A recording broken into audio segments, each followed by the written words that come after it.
أعوذ بالله من الشيطان الرجيم.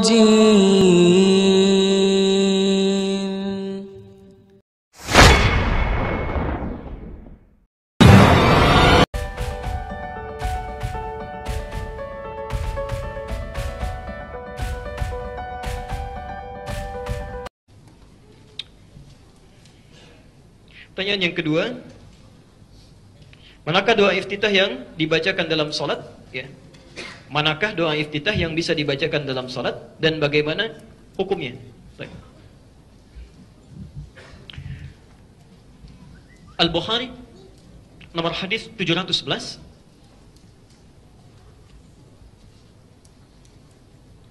Kemudian hadis Muslim nomor hadis 1848.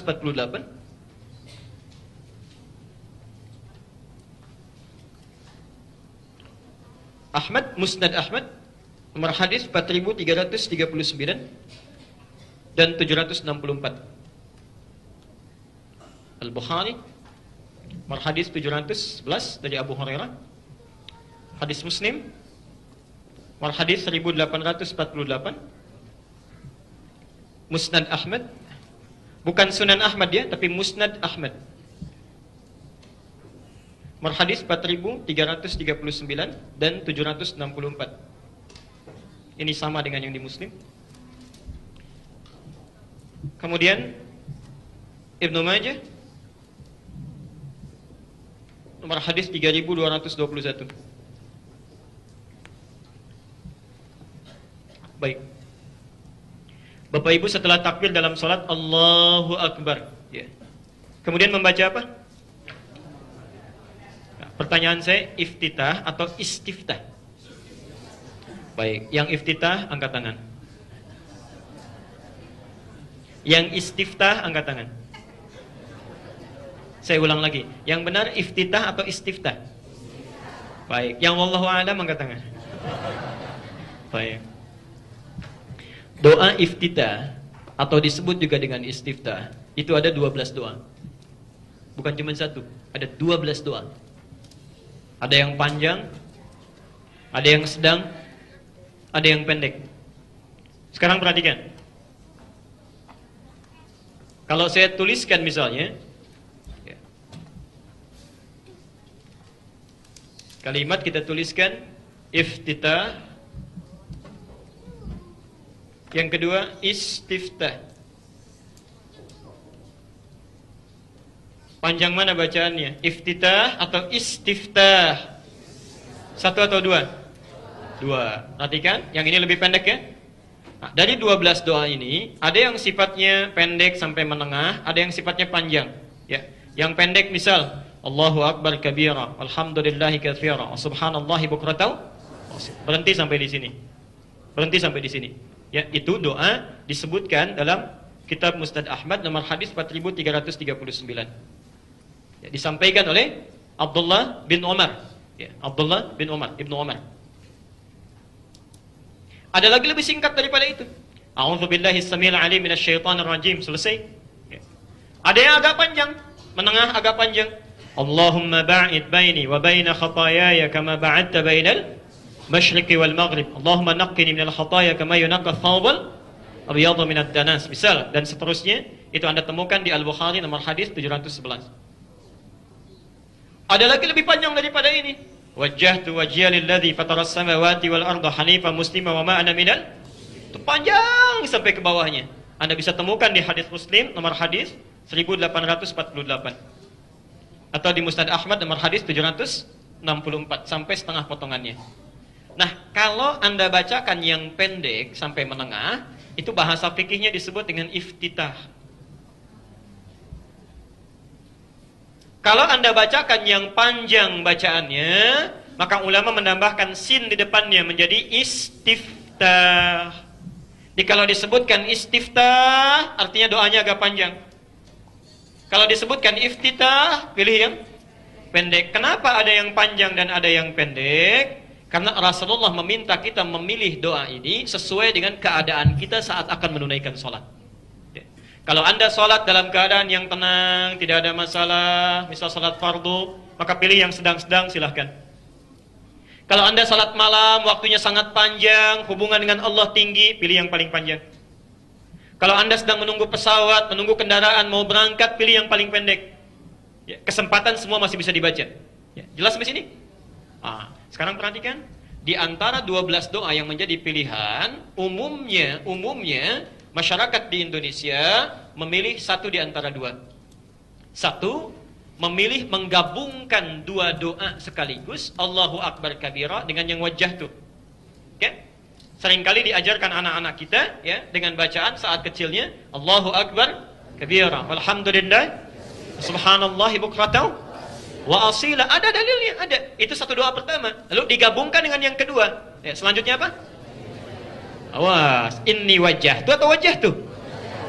Dipikir-pikir dulu. Waktu kecil bacanya apa? Inni wajah tu. Sudah besar? Sudah besar lagi?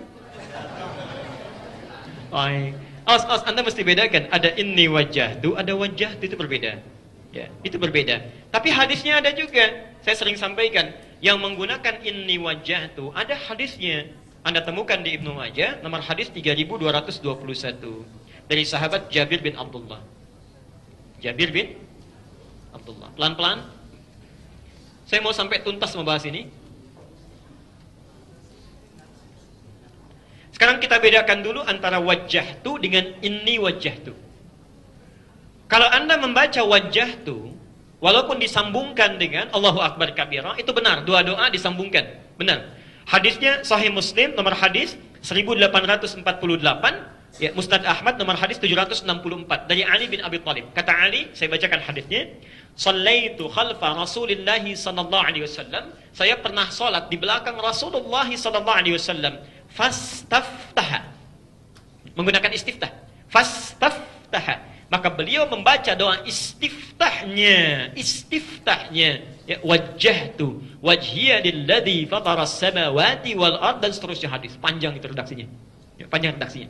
Kalau Anda ingin singkat misalnya sampai hanifa wa ma ana minal inna salati wa nusuki wa mahyaya lillahi rabbil alamin la syarika lahu wa bidzalika umirtu wa ana minal muslimin, atau wa ana awwalul muslimin. Ada sampai situ.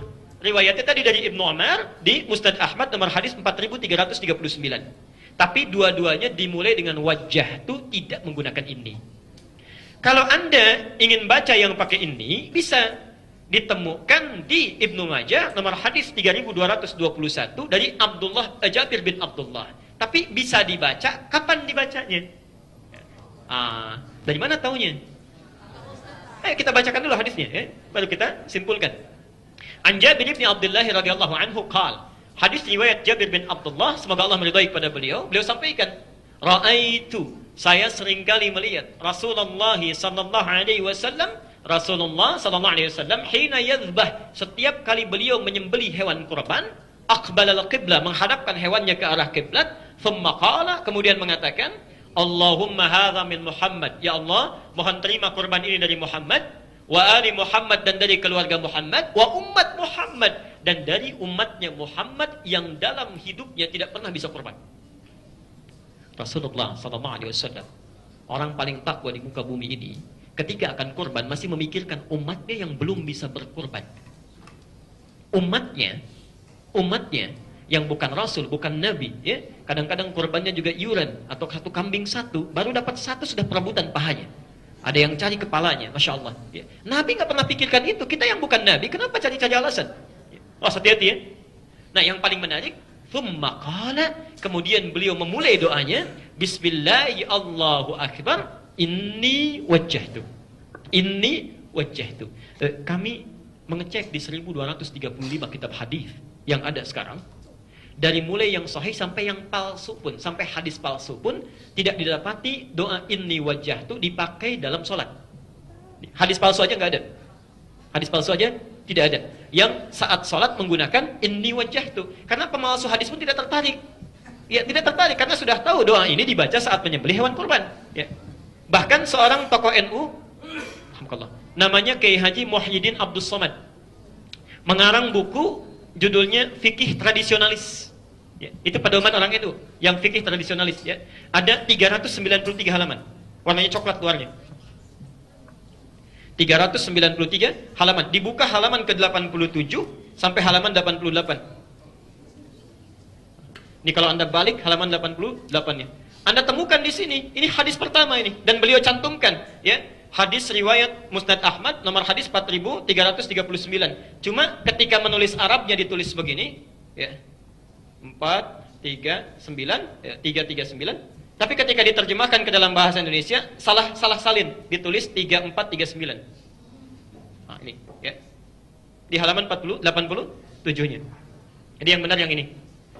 Beliau cantumkan di situ. Hadis riwayat Ali, hadis yang sama disampaikan qala wajjahtu tidak menggunakan ini. Wajjahtu tidak menggunakan ini. Ya, jelas ya? Jadi kalau Anda ingin membacakan doa iftitah atau istiftah, membaca menggunakan wajjahtu, ininya tidak dibaca. Jelas di sini? Baik, pelan-pelan. Jadi itu satu. Silahkan Anda pilih keutamaan sesuai dengan kebutuhan.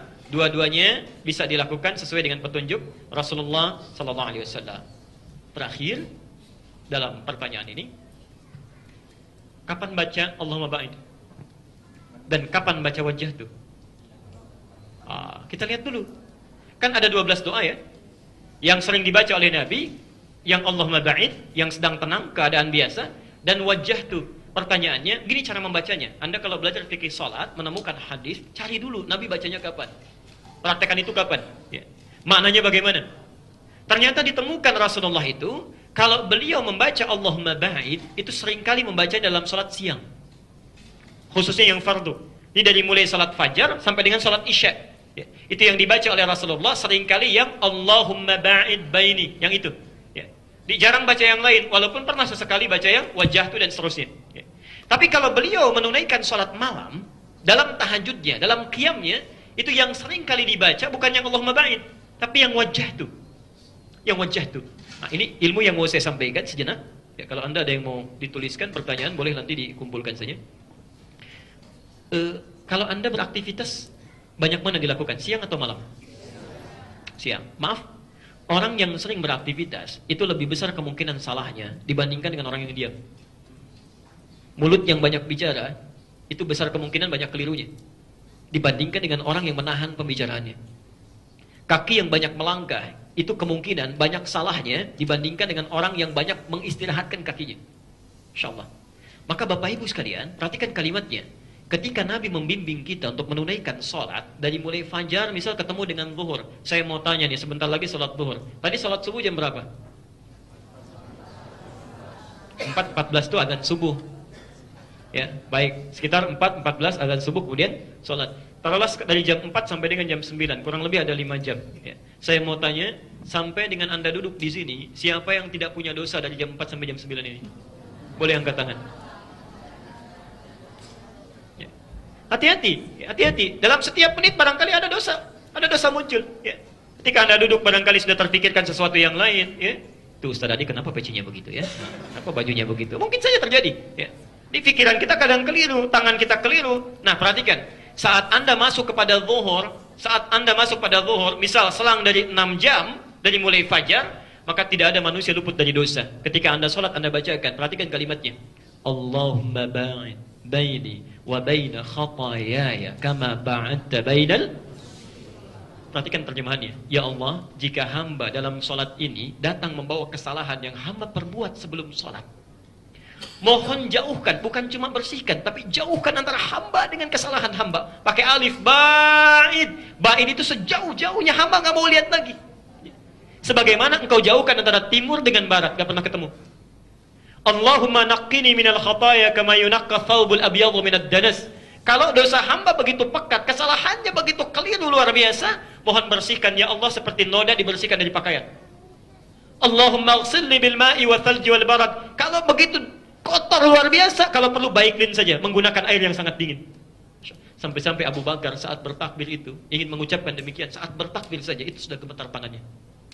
Saking takutnya kalau beliau dalam salat membawa dosa. Saking takutnya. Padahal kata Nabi, ini sahabat luar biasa, pahanya saja tidak sebanding dengan amalan umat manusia. Tapi saat takbir dia masih gemetaran karena takut membawa dosa. Dibacakan itu. Makanya muncul hadis Nabi, sholat yang satu dengan sholat yang lainnya menggugurkan dosa-dosa di antara keduanya selama bukan al-kabair. Pernah dengar hadisnya? Makanya Anda saat membacakan doa itu, Allahumma ba'id, bukan sekedar lisan mengungkapkan, tidak. Tapi hati kita merasakan salah apa tadi. Barangkali seorang suami ketika sedang sholat ada kata yang kasar terhadap istrinya, terhadap anaknya. Istri ada wajah yang tidak disenangi oleh suaminya, ya. Ada ibu yang pernah menangis dalam air matanya, ada tetangga yang kecewa. Anda bertobat itu. Karena itulah ketika Anda tobat, Anda minta, enak rasanya itu. Hati-hati, hati-hati. Belum tentu kita selesai sampai sholat. Mungkin diwafatkan dalam sholat. Mungkin terjadi. Ya. Begitu Anda, Masya Allah, istighfar. Kemudian ruku, sujud. Sujud itu kan tobat lagi. Begitu Anda sujud, mengingat dosa-dosa, kemudian tiba-tiba waktunya tiba untuk pulang. Diambil nyawanya oleh Allah. Meninggal dalam keadaan sujud. Masya Allah. Sudah diampuni dosanya. Mau meninggal dalam sujud? Nanti duhurnya, sebentar lagi. Mau silakan. Sebaliknya kalau malam, ya, yang dibaca oleh Nabi yang wajah itu, ya, untuk menghadirkan kenikmatan dalam bacaan, karena bacaan malam beda dengan siang. Quran surah ke-73 ayat ke-6. Ya. Inna nasyi'atal laili hiya ashaddu wat'aw wa aqwamu qila. Allah. Sungguh bacaan yang Anda bacakan, ya, di malam hari itu akan lebih khusyuk, lebih menyentuh ke dalam jiwa dibandingkan yang dibaca dalam siang. Ya. Karena itu Nabi jarang sekali membaca Allahumma ba'id, tapi membaca yang wajah tuh. Perhatikan cara membacanya. Saya percepat.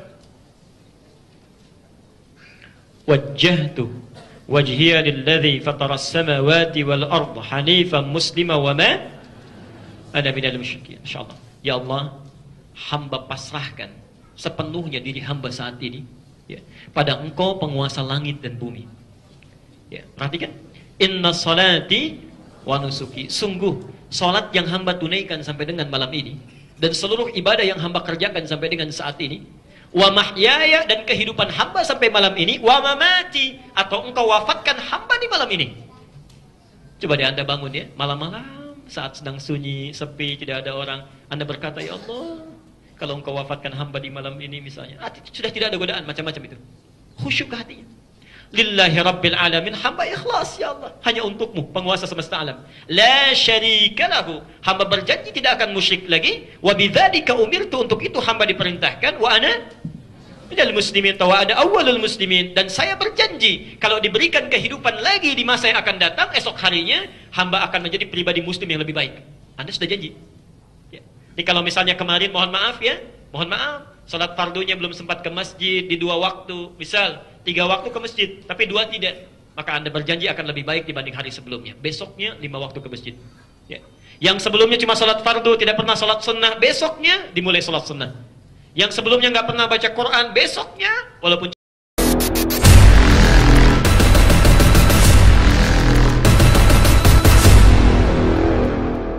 4.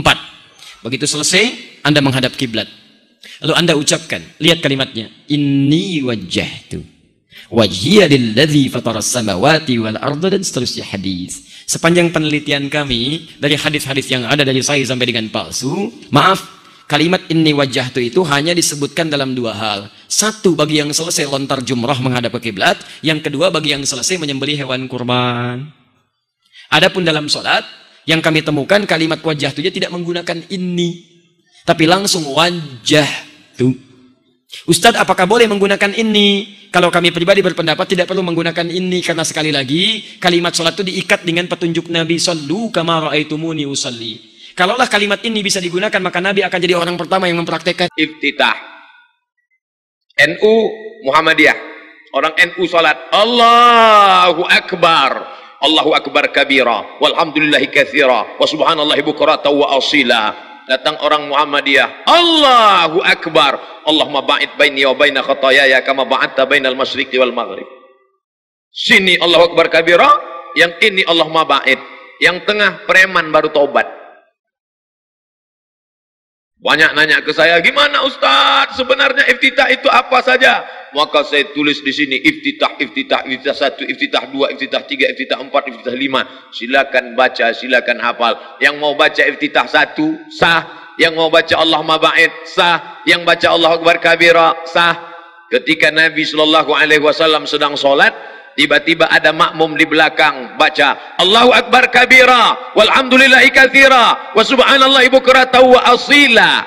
Selesai salat Nabi nanya, manil qail, siapa tadi yang baca Allahu Akbar kabira? Dia gentleman, angkat tangan, ana ya Rasulullah, saya yang baca Allahu Akbar kabira. Apa kata Nabi? Futihat abwabus sama, terbuka pintu-pintu langit karena doa yang kau baca. Maka setelah itu apa kata Abdullah ibnu Umar ibnu Al-Khattab radhiyallahu anhuma, sejak mendengar itu aku tidak pernah meninggalkan Allahu Akbar kabira. Hadis sahih. Bagi yang baca Allahu Akbar kabira tidak perlu dipermasalahkan. Yang baca Allahu Akbar kabira bagus, yang baca Allahumma ma'id baini wa baina bagus, yang baca wajhatu wajhiya lilladzi fatara samawati bagus, yang enggak baca iftitah sama sekali sah. Cuman ya ibarat makan nasi putih pakai kecap. Sedangkan kita maunya makanan itu ada buahnya, ada dessertnya, ada cuci mulutnya, ada air dari az-zikronya. Maka banyak embel-embelnya, zikirnya, bacaannya amat sangat bagus.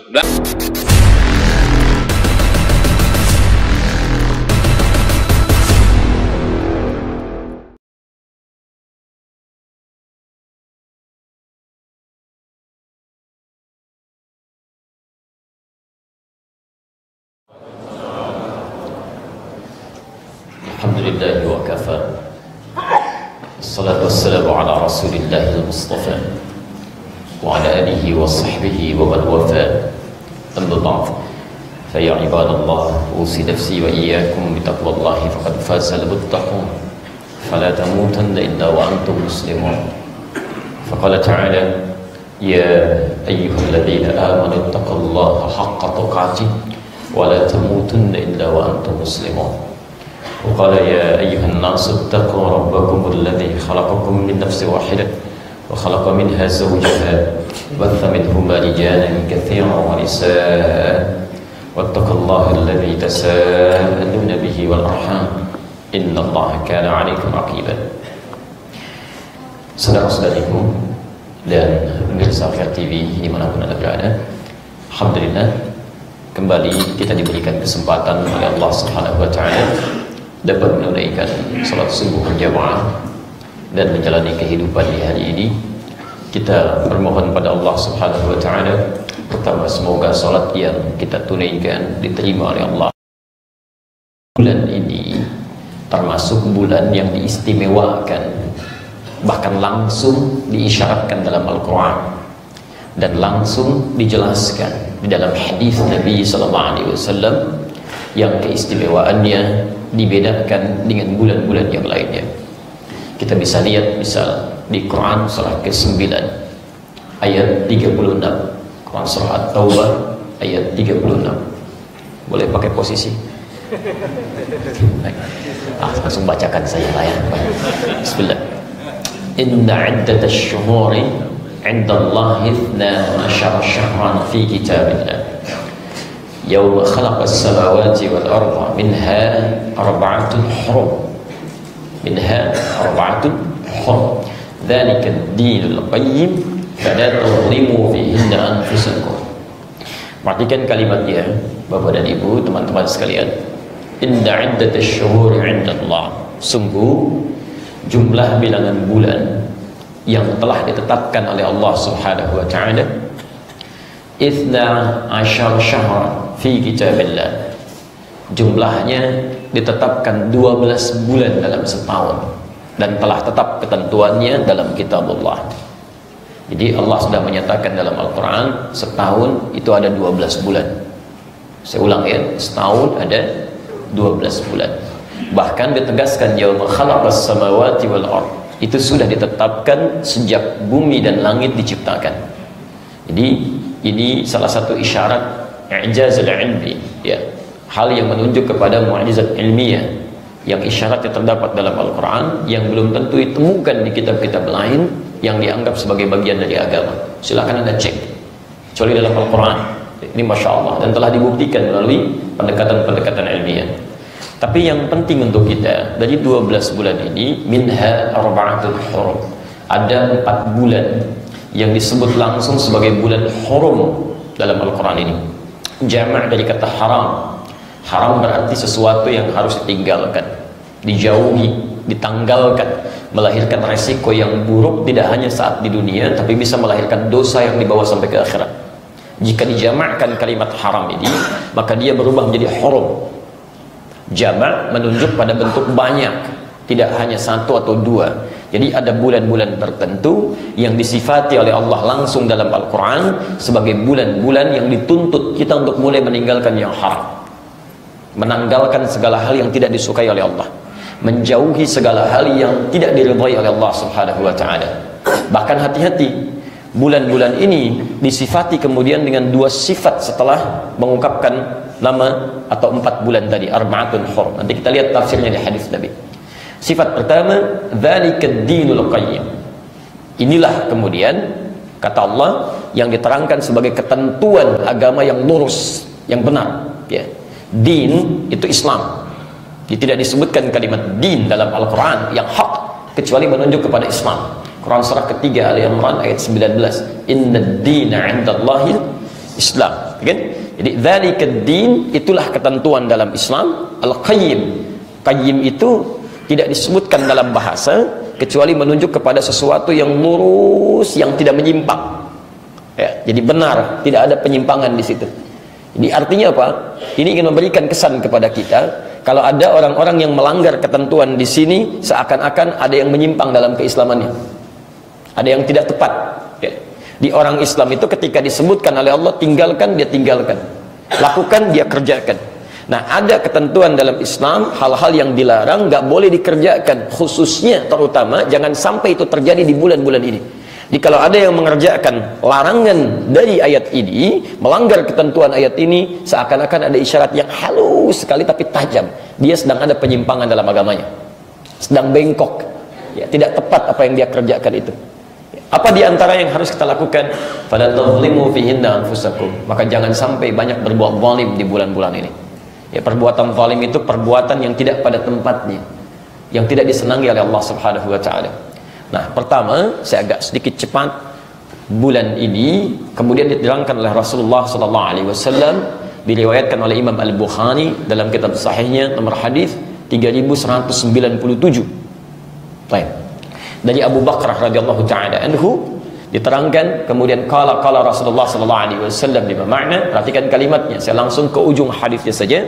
As-sanatu 12 syahran. Satu tahun itu ada 12 bulan. Saya ulang, satu tahun itu ada 12 bulan. Minha arba'atun hurum. Dari 12 bulan ini ada 4 bulan hurum yang tadi saya jelaskan. Thalatha mutawaliyat, ya, 4 bulan ini 3 urutannya berurutan. Dzulqa'dah, Dzulhijjah, Al-Muharram. Dzulqa'dah bulan ke-11, Dzulhijjah bulan ke-12, Al-Muharram bulan pertama. Wa Rajabun Mudhar ma baina Jumada wa Sya'ban. Dan yang keempat bulan Rajab yang terletak di antara bulan Jumada, yang keenam wa Sya'ban bulan ke-8, yaitu di bulan yang ke-7 yang kita berada di dalamnya. Karena itu, ikhwah sekalian, bapak dan ibu, teman-teman dan pemirsa dimanapun anda berada, kami ingin tekankan pentingnya anda memahami kembali tuntunan para ulama kita salafus salih, bahwa mohon maaf, ketika masuk di bulan-bulan ini kita harus pertama coba banyak berevaluasi diri, banyak evaluasi diri, ya. Jangan-jangan dihadirkan sampai di bulan ini saking sayangnya Allah kepada kita untuk melihat berapa maksiat yang pernah dikerjakan selama hidup ini, berapa kesalahan yang sering kita lakukan dari ujung kepala sampai ujung kaki. Salah pandang, salah lihat, salah dengar, salah bicara, sampai ke ujung kaki, salah langkah. Hati-hati, kan? Maka di bulan ini adalah bulan evaluasi, bulan untuk melihat, dan bulan untuk menjauhi maksiat. Dan di antara rumusnya untuk bisa meninggalkan maksiat, lawan dari maksiat itu adalah ketaatan, takwa. Maka para ulama menyarankan kepada kita, jika masuk ke bulan ini, maka hendaklah kita mulai meningkatkan ketakwaan kepada Allah Subhanahu wa ta'ala, yang dengan takwa itu jika dinaikkan, maka keburukan akan mudah ditekan, ya. Demikian disampaikan misalnya, ya, menurut pandangan para ulama kita, dari kalangan sahabat sampai tabi'in sampai ke kita, ya. Misal ada pernyataan dari sahabat Ibnu Umar radhiyallahu ta'ala anhuma, kemudian ada dari kalangan ulama setelahnya, ada Al-Hasan Al-Basri, ada Al-Thawri, ya beliau menyampaikan pesan-pesan kepada kita, bahkan dinukil kemudian oleh Ibnu Rajab Al-Hambali dalam kitab Lataiful Ma'arif halaman 207. Ya, beliau menyampaikan kalau sudah tiba ke masa bulan-bulan ini, maka para alim ini, para salafus saleh, para ulama ini, maka mulai mengevaluasi diri mereka, menghindari dari maksiat, kemudian mulai meningkatkan ibadah mereka sebagai ketakwaan kepada Allah Subhanahu wa taala. Ada yang meningkatkan salatnya, ya, Masya Allah. Ada yang meningkatkan bacaan Al-Qur'annya, ada yang bahkan memulai dengan puasanya. Ya, Anda boleh menunaikan puasa, tapi tidak harus bersandar pada hadis yang bermasalah. Ya, karena diantara puasa yang dicintai oleh Rasulullah SAW selain Ramadan itu adalah puasa di bulan-bulan Al-Haram. Silakan puasa di Dzulqa'dah, di Dzulhijjah pada waktu yang tidak dilarang, kemudian di Al-Muharram termasuk di bulan Rajab ini. Ya, silakan perbanyak supaya nanti ada kebiasaan sebelum sampai di bulan Ramadan. Ya, Anda boleh yang belum puasa, belum puasa silahkan mulai dengan Seninnya. Ya, kalau sudah silahkan tambah dengan Kamisnya. Lakukan Ayyamul Bidnya, atau Anda mulai puasa daun, silahkan. Nggak ada masalah di sini. Tapi jangan sandarkan itu kepada hadis yang tidak ada ketentuannya. Ya, semacam ada kalimat menyampaikan bahwa siapa yang puasa di sehari di bulan Rajab dapat sekian, 2 hari dapat sekian, 3 hari dapat sekian, 7 hari dibukakan 7 pintu surga, 8 hari dibebaskan dari 8 pintu neraka. Masya Allah, itu hadisnya palsu. Ya, bukan cuma palsu sebetulnya, palsu banget. Palsu banget, karena di kitab hadis palsu pun tidak ditemukan itu ya. Baik, jadi yang demikian kita tidak gunakan, tapi bukan berarti salah puasa di bulan Rajab. Ya, karena ada ketentuan umumnya untuk bisa menghidupkan bulan-bulan Al-Haram ini untuk berpuasa. Jadi di sini kita harus tempatkan secara adil. Jangan sampai penilaian Anda kepada hadis palsu menjadikan Anda melarang ibadah yang ada ketentuannya. Jelas ya? Baik, tapi jangan juga Anda semangat menunaikan ibadah dengan sandaran hadis yang salah dan akan berdampak kepada ibadahnya di situ. Jelas ya? Halo, jelas? Baik, alhamdulillah. Kalau sudah jelas, maka tinggal dipraktekkan oleh kita semua. Ya, dan para ulama menyampaikan, mohon maaf, orang yang sengaja berbuat maksiat di bulan ini, hati-hati, orang yang sengaja berbuat maksiat di bulan ini, matanya sengaja memandang yang salah, telinganya dengar yang dilarang, lisannya mudah mengucapkan kalimat yang tidak dibenarkan, jemarinya mudah menuliskan hal yang tidak disukai, dan seterusnya, maka dosanya 2 kali lipat dibanding hari biasa. Ya, kalau pengen silahkan aja. Ya. Kalau sudah merasa mendapat coupling di surga, sudah merasa mendapatkan orang yang dinilai baik oleh Allah, lantas Anda mudah bermaksiat di bulan ini, berarti ini menunjukkan ada yang salah dalam diri Anda. Ya, baik, Bapak Ibu sekalian, karena itu kita akan tinggalkan hal yang tidak penting. Kita fokus pada kajian kita untuk meneruskan bahasan yang insya Allah bisa mendatangkan manfaat-manfaat untuk perbaikan ibadah dan kehidupan kita. Baik, kajian kita masih dalam bahasan fikih ikhtilaf. Dan sekarang kita akan lanjutkan pada sesi-sesi persoalan-persoalan yang ditampilkan bahasannya oleh para ulama. Ya, setelah kita belajar muqaddimah dan beberapa masalah-masalah di pertemuan yang lalu. Hari ini kita akan bahas ya tentang satu persoalan, satu masalah dalam kaitan fikih ikhtilaf, pembahasan tentang bacaan doa iftitah atau istiftah. Bacaan doa iftitah atau istiftah. Saya ingin sampaikan dulu, termasuk mirsa yang di rumah atau dimanapun Anda berada, saya ingin tegaskan 2 hal ya. Yang pertama, mohon bagi Bapak dan Ibu yang barangkali baru bergabung, yang ingin memahami dengan baik kajian ini, untuk bisa menyimak kembali di paparan kita di awal-awal pengantar kajian, sehingga dengan menyimak pada bahasan-bahasan sebelumnya itu akan lebih mudah memahami bahasan setelahnya dan akan lebih nyambung ya.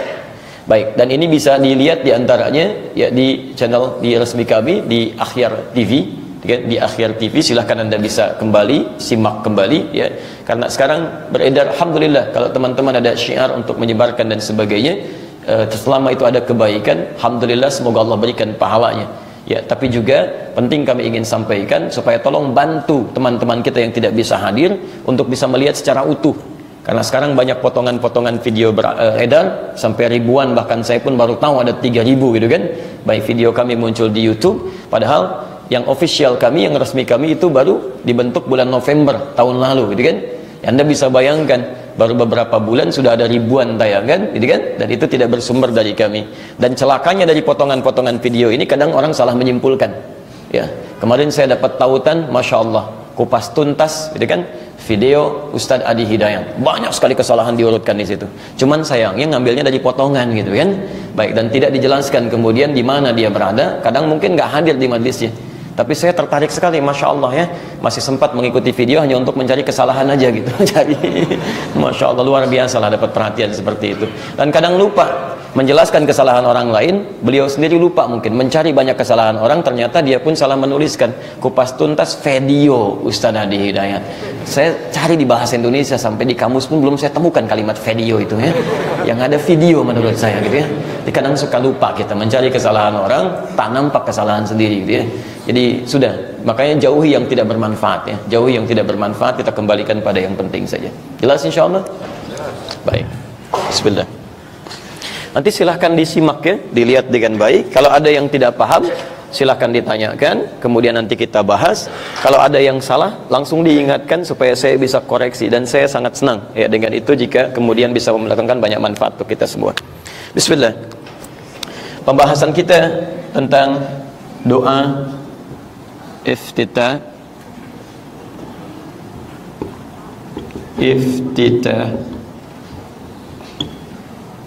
dan juga yang menyebut dengan istiftah. Jadi kalau Bapak Ibu nanti membuka kitab-kitab fikih, Anda seringkali temukan kalimat iftitah, juga ada beberapa yang mengistilahkan dengan istiftah.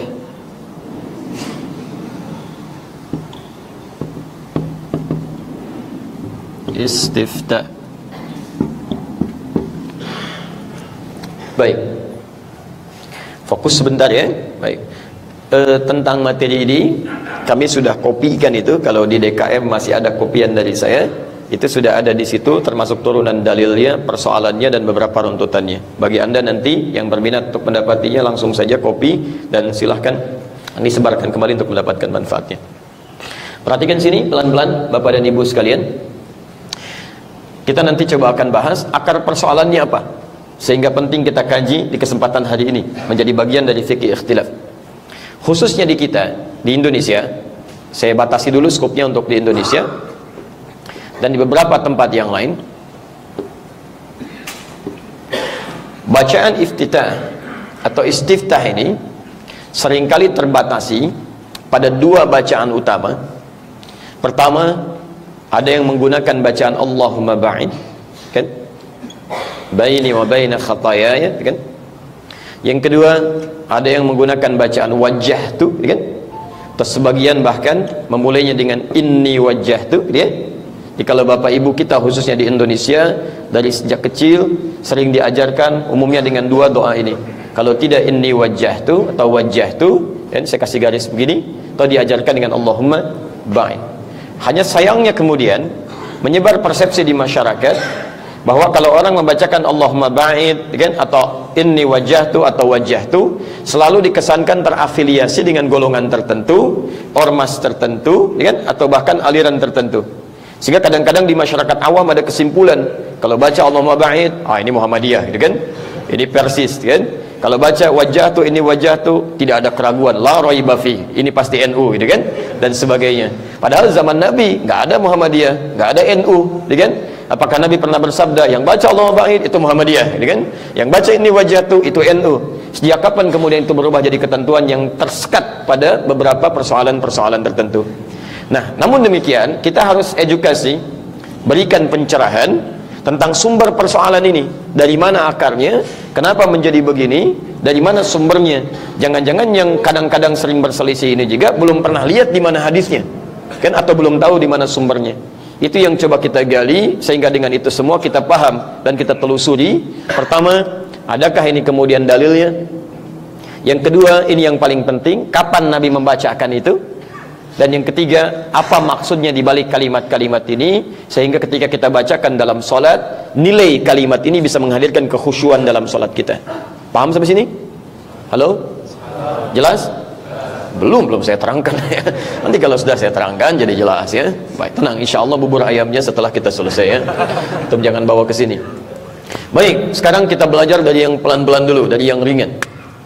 Fokus teman-teman sekalian, Bapak dan Ibu, lihat sini. Ada iftitah, ada istiftah. Baik. Mana yang benar? Iftitah atau istiftah? Baik. Yang iftitah,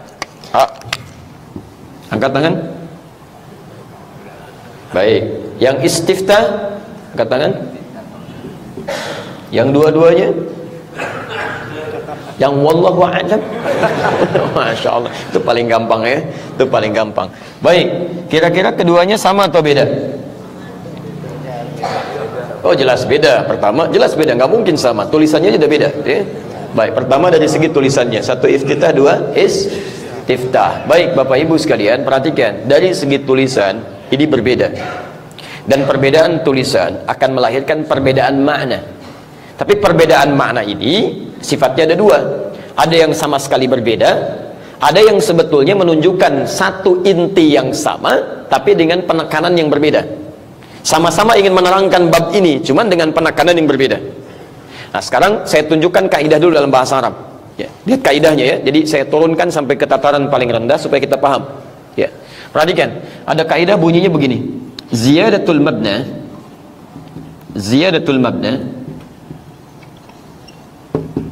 tadullu ala ziyadatil ma'na.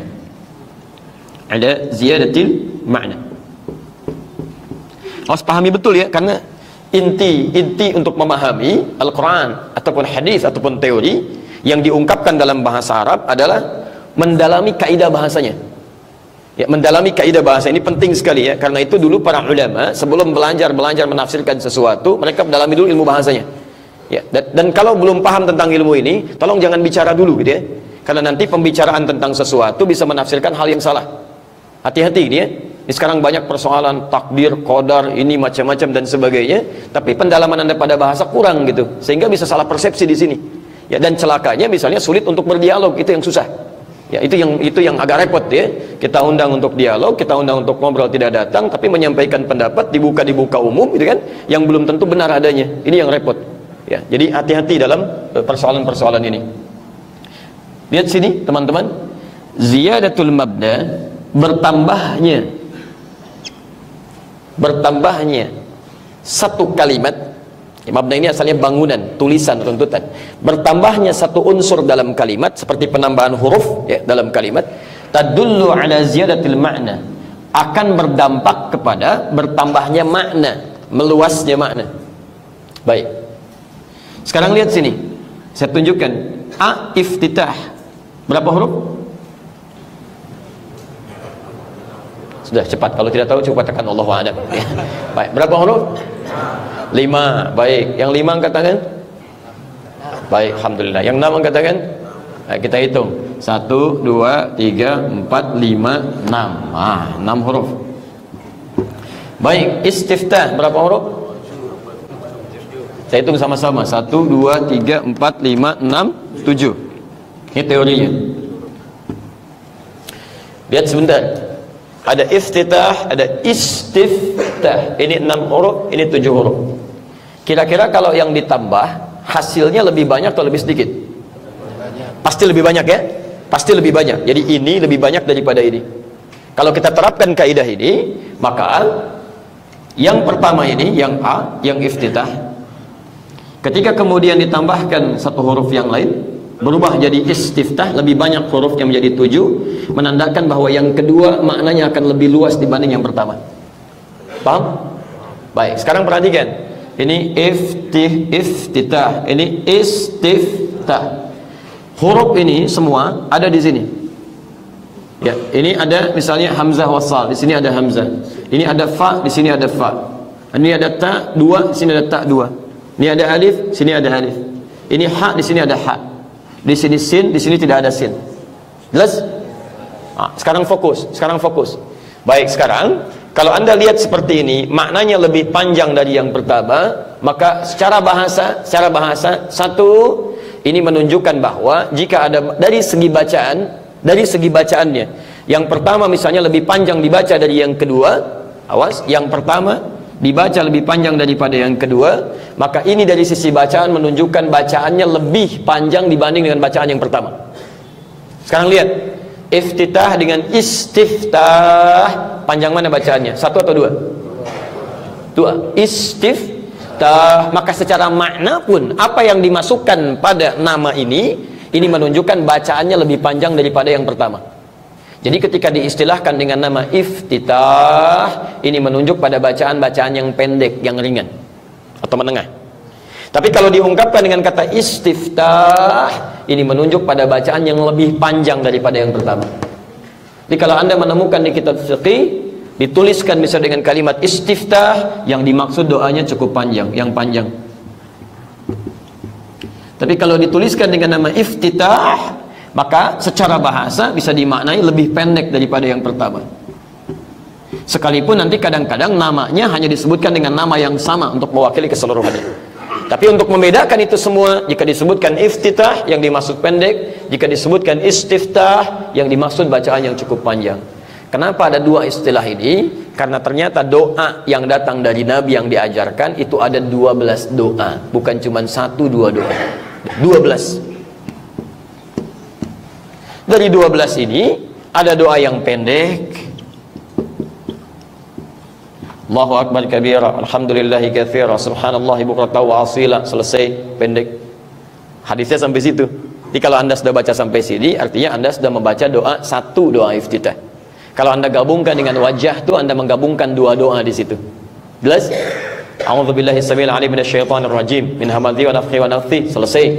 Oke, pendek sekali.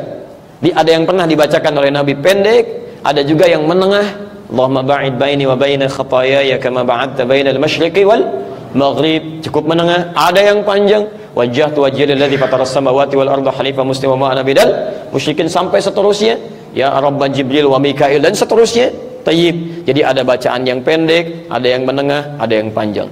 Maka untuk memudahkan itu semua diistilahkan oleh para ulama, jika Anda berkesempatan membaca yang pendek, maka diistilahkan dengan nama iftitah. Jika Anda membaca yang panjang, diistilahkan dengan nama apa? Istiftah. Paham sekarang? Baik, jadi jangan sampai nanti ada misalnya perselisihan-perselisihan hanya karena masalah istilah saja. Ini buku salah nih Pak, salah cetak, Bapak beli di mana? Sudah DKM salah beli lagi, misalnya kan. Harusnya sih bukan istiftah Pak, iftitah. Wah itu yang keliru Pak, harusnya istiftah bukan iftitah, ribut dua-duanya, padahal dua-duanya nggak paham gitu kan. Nah ini poin yang paling utamanya. Ya kalau sudah jelas, turunkan. Sekarang ada doa yang pendek, ada doa yang panjang atau menengah. Pertanyaannya, kapan baca doa yang pendek, kapan menggunakan doa yang panjang? Jelas ya? Baik, kapan kita bacakan yang pendek, kapan kita gunakan yang panjang, sehingga dengan itu sunnah nabinya bisa teraplikasikan dalam bacaan sholat kita. Tidak sekedar kita melihat ada doa ini, ada doa itu. Bapak ibu sekalian, penting untuk diketahui bahwa umumnya Rasulullah SAW, sahabat dan para ulama setelahnya seringkali menggunakan doa-doa yang pendek itu dalam situasi sholat-sholat yang ketika ditunaikan memang kondisinya membutuhkan cepat untuk diselesaikan. Ya, misal dalam kondisi Bapak Ibu misal sedang ada aktivitas yang harus cepat kemudian dilakukan. Ya, seperti dalam keadaan safar, Anda menunggu sekarang konteksnya kendaraan, pesawat sebentar lagi sudah mau boarding gitu kan? Atau Anda misalnya sedang menunggu jadwal kereta untuk tiba. Ya, atau misalnya mohon maaf tidak perjalanan tapi ada situasi yang cukup harus direspon dengan cepat. Dokter ingin melakukan tindakan gitu kan? Atau ada hal yang ingin cepat Anda lakukan, maka Anda tidak harus memaksakan membaca yang panjang.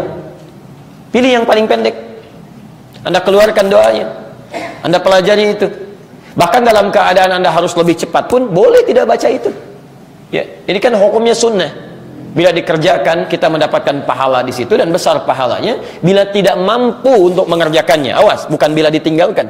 Kalau ditinggalkan ada unsur sengaja, sayang di sini, kan?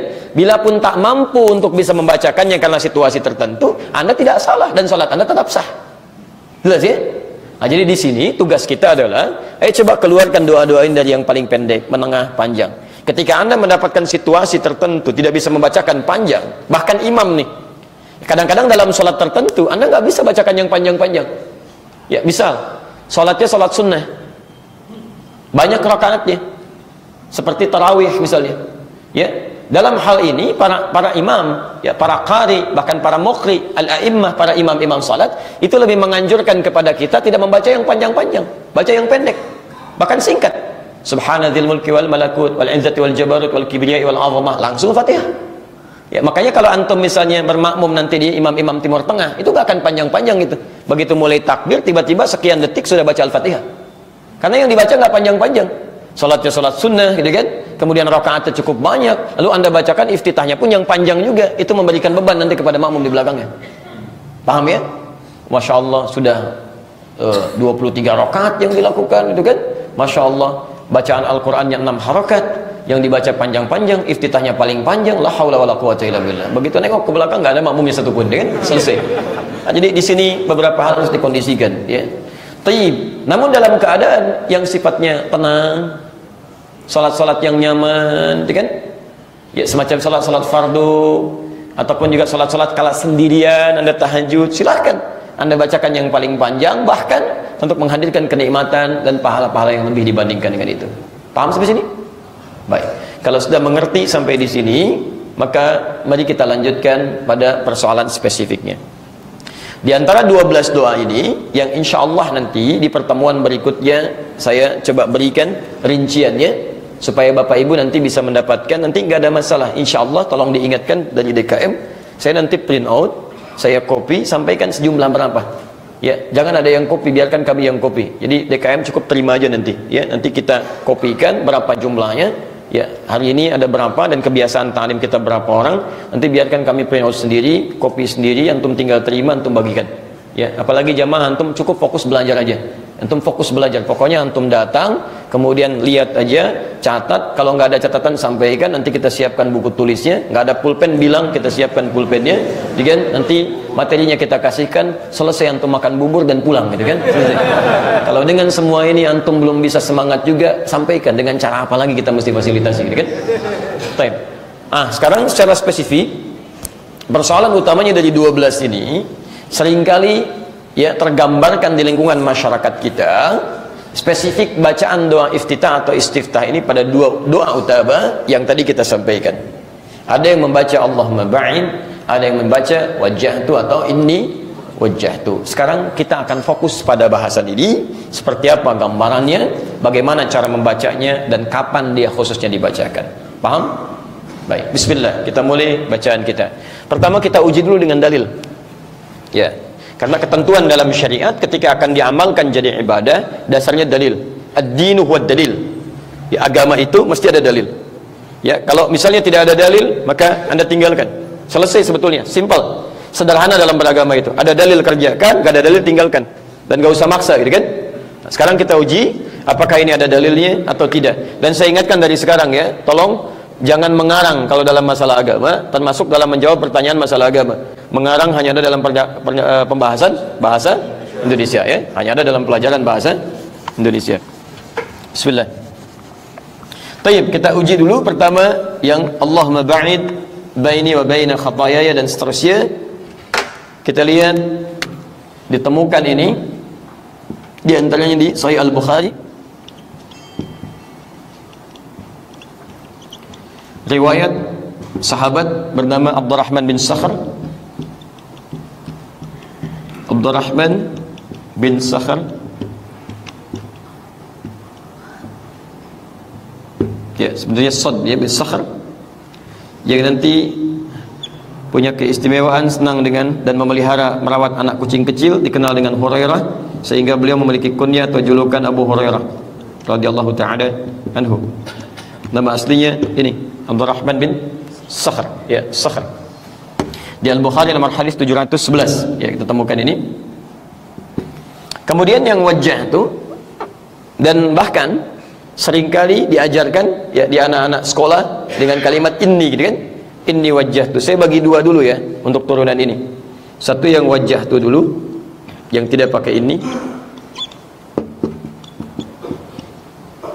Yang kedua yang ada inni wajah itu. Inni wajah itu. Lihat. Kita lacak dalilnya dulu. Yang wajah itu tidak menggunakan ini. Itu ada di hadis Muslim, di riwayat Muslim. Rawinya kita ambil rawi terakhir aja supaya memudahkan.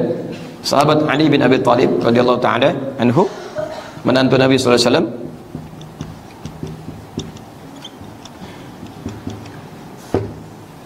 Nomor hadis 1488. Kemudian yang inni wajjahtu bisa ditemukan di riwayat Ibnu Majah, Sunan Ibnu Majah. Rawinya sahabat Jabir bin Abdullah radhiyallahu taala anhu. Nomor hadis 3221. Baik. Jadi semua ada sumbernya. Saya ulang, bacaan ini ada dalilnya? Baik, bacaan ini ada dalilnya. Baik, kalau sudah dipahami ada dalilnya, berarti boleh dibacakan? Boleh. Sesuatu yang ada dalilnya, kita telah belajar di awal pertemuan kita, sepanjang ada dalilnya, maka itu boleh kemudian jadikan sandaran dalam beribadah. Baik, artinya boleh ini dibacakan? Boleh. Baik, tapi kebolehan ini diikat dengan fungsi. Kapan itu dibacakan? Kapan itu dibacakan? Nah, saya mau kesini dulu sebentar, yang berbeda dulu, yang berbeda. Kalau yang ini kita simpan sebentar, kita kesini dulu. Ada wajjahtu, ada inni wajjahtu. Baik, dua-duanya ada dalilnya? Ada. Kalau ada dalilnya berarti boleh tidak dibacakan? Boleh dibacakan. Tapi kita lihat kenapa ada perbedaan dalam kalimat ini. Kapan itu dibacakan oleh Nabi SAW? Kapan Nabi bacakan itu? Dengan tahu kapan dibacakan, di situ kita mudah untuk mempraktikkan. Saya mau tanya dulu sebentar, mana yang benar, wajjahtu atau inni wajjahtu? Baik, ada wajjahtu, ada inni wajjahtu. Yang baca wajjahtu siapa? Yang inni wajjahtu? Baik, alhamdulillah. Yang tidak punya wajah? Masya Allah ya. Baik, lihat sini. Dua-duanya ada hadisnya, benar. Tapi kapan ini dibacakan? Dalam konteks apa dibacakan? Saya bacakan hadisnya ya. Baik. Yang wajjahtu dulu. Ya, dari sahabat Ali bin Abi Thalib radhiyallahu taala anhu qala, ya, qala Rasulullah sallallahu alaihi wasallam. Baik, sabda Rasulullah sallallahu alaihi wasallam, saya kembalikan dulu ke pernyataan sahabat Ali-nya dulu. Pernyataan sahabat Ali-nya.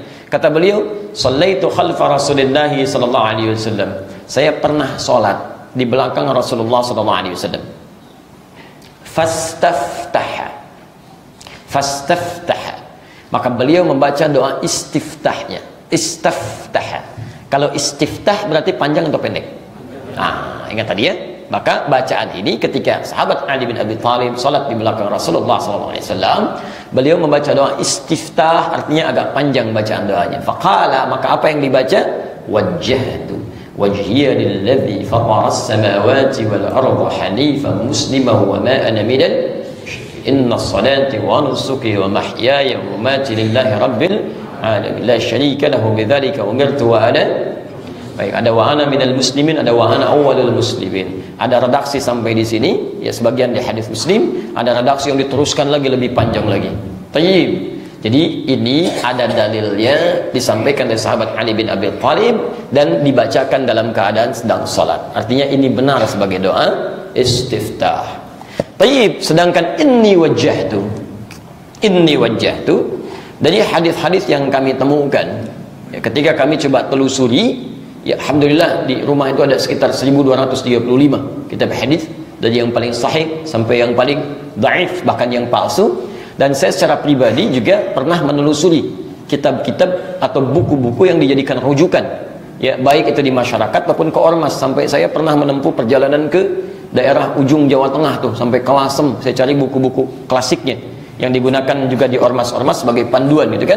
Dari mana sumber asalnya, bukan yang di pasaran yang kecil-kecil. Ya, jadi kalau kami itu ingin meneliti hukum, saya tidak menyimpulkan dari satu sumber. Apalagi yang kecil-kecil misalnya, kita beli dulu, kumpulkan, kalau ada orangnya kita lacak, kita temukan orangnya, kemudian kalau kita bisa dapatkan sumbernya, tanyakan langsung pada sumbernya, baru kemudian kita simpulkan hukum. Ya seperti kami mencari itu tentang dulu bahasan Wali Songo gitu kan. Ya kita coba beli buku-bukunya, kita kumpulkan. Siapa yang pernah nulis tentang itu? Dari pakar sejarah, dari ini kita kumpulkan sampai yang kecil-kecil. Lalu kita cross check, datangi. Kalau ini ada nasab, kita lihat siapa ahli nasab yang hidup sampai hari ini. Saya ke Aceh, di Aceh saya temukan ahli nasab, saya cross check lagi, ini benar nggak, ini benar nggak, ini kemana. Ada makamnya di sini, kita datangin makamnya, kita lihat. Ya sampai jalan, sampai ke Lasem, sampai ke Pasujudan Sunan Bonang tuh kita pernah ke sana. Bahkan ada teman-teman yang ikut satu bis pada waktu itu. Ya sempat kita hitung berapa anak tangganya, siapa yang jaganya, namanya Pak Abdul Wahid. Kita dengar ceritanya. Bahkan yang paling unik ada beberapa hal yang tidak diketahui oleh orang. Orang taunya ini makamnya, ternyata kata beliau bukan Pak, makamnya bukan yang ini, makamnya itu di bawah, disamarkan dalam bentuk biasa, nggak ada apa-apanya. Karena pesannya sebelum meninggal, jangan sampai ada yang mengkultuskan saya, jangan rame-rame, makamnya biasa saja. Dan ini nggak sampai gitu kan, nggak sampai gitu. Dalam beberapa hal itu ada seperti itu. Terkait dengan ini, ternyata ketika kami temukan sampai ke buku-buku dan sebagainya dari telusuran kitabnya, ini wajah itu diantaranya ditemukan di Ibnu Majah, riwayat sahabat Jabir bin Abdullah radhiyallahu taala anhu, gitu kan? Kemudian di Ibnu Majah nomor hadis 3221 diantaranya, qala, beliau menyampaikan, lihat kalimatnya, ra'aitu Rasulullah sallallahu alaihi wasallam, saya pernah seringkali melihat Rasulullah sallallahu alaihi wasallam hina yadhbah, setiap kali akan menyembelih hewan kurban, aqbalal qiblah, menghadapkan hewannya ke arah kiblat. Thumma qala, ini sunnah pertama nanti ya di Idul Adha, kalau ingin menyembelih hadapkan dulu ke kiblat, hewannya bukan andanya, hewan dihadapkan ke kiblat, kan? Kemudian thumma qala, dia mengatakan Allahumma hadza min Muhammad wa ali Muhammad wa umat Muhammad, ya Allah mohon terima kurban ini dari Muhammad SAW, dari keluarga besarnya Muhammad, dan untuk umatnya Muhammad yang selama hidupnya barangkali tidak pernah bisa kurban, karena rata-rata beliau berkurban dengan 100 ekor ya. Jadi sunnah kedua, tujukan untuk siapa kurban itu ditujukan ya. Yang ketiga, bismillahi Allahu Akbar ya, bacakan bismillahi Allahu Akbar. Dengan kalimat ini sesuatu yang belum ada hukum menjadi hukum, halal atau tidak. Hati-hati dengan kalimat ini ya, jangan main-main. Ada beberapa hukum yang dengan kalimat ditentukan pahala dan dosa di situ. Hati-hati, nikah itu sahnya dengan kalimat, masuk Islam sahnya dengan kalimat asyhadu an la ilaha illallah wa asyhadu anna Muhammad Rasulullah. Kalian jangan bermain-main dengan kalimat. Kalau Anda sudah masuk ke dalam Islam, jangan mengeluarkan kalimat-kalimat yang bisa dipersoalkan keislaman Anda. Mengatakan selamat kepada agama lain itu kan cuma kalimat ya, tapi kalimat itu juga menentukan. Mau nggak agama lain mengatakan kalimat asyhadu an la ilaha illallah wa asyhadu anna Muhammad Rasulullah? Maaf Pak, kami nggak bisa. Itu kan cuma kalimat. Apa jawabannya gitu kan? Jadi dalam beberapa hal kalimat itu sangat menentukan di sini. 3. Yang keempat, setelah selesai ada sunnah, ini kadang jarang dilakukan, masih menghadap ke arah kiblat, yang korbannya kemudian berdoa, inni wajjahtu wajhiya lilladzi fataras samawati wal arda, dan seterusnya yang menggunakan inni. Itu riwayat pertama. Riwayat kedua dibacakan setelah melontar jumrah. Ketika lontar jumrah selesai, Anda jangan langsung pergi menghadap ke arah kiblat, kemudian Anda mulai berdoa. Di antara doanya ini wajjahtu. Kami telusuri termasuk ke kitab-kitab di daerah, di buku-buku induknya, semua yang menyebutkan riwayat yang sama, termasuk riwayat Imam Ahmad.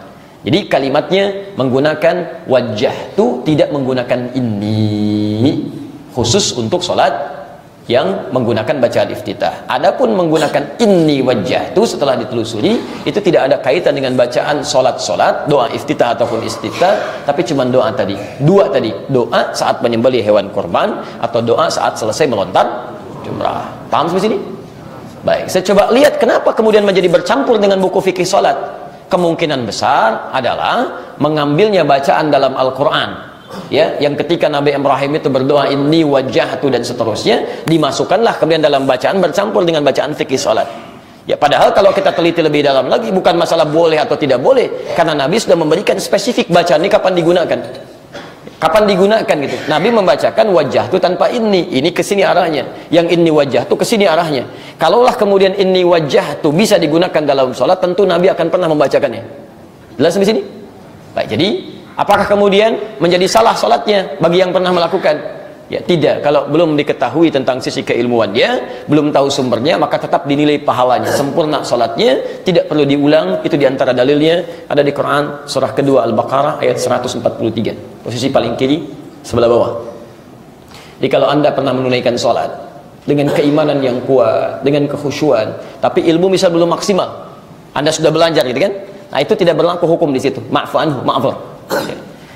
Di antara dalilnya, saya kasih kisah sedikit aja yang ringan ya. Jadi dulu Nabi SAW di awal masa sholat itu menghadapnya ke arah Baitul Maqdis di Palestina, hadap ke sini misalnya.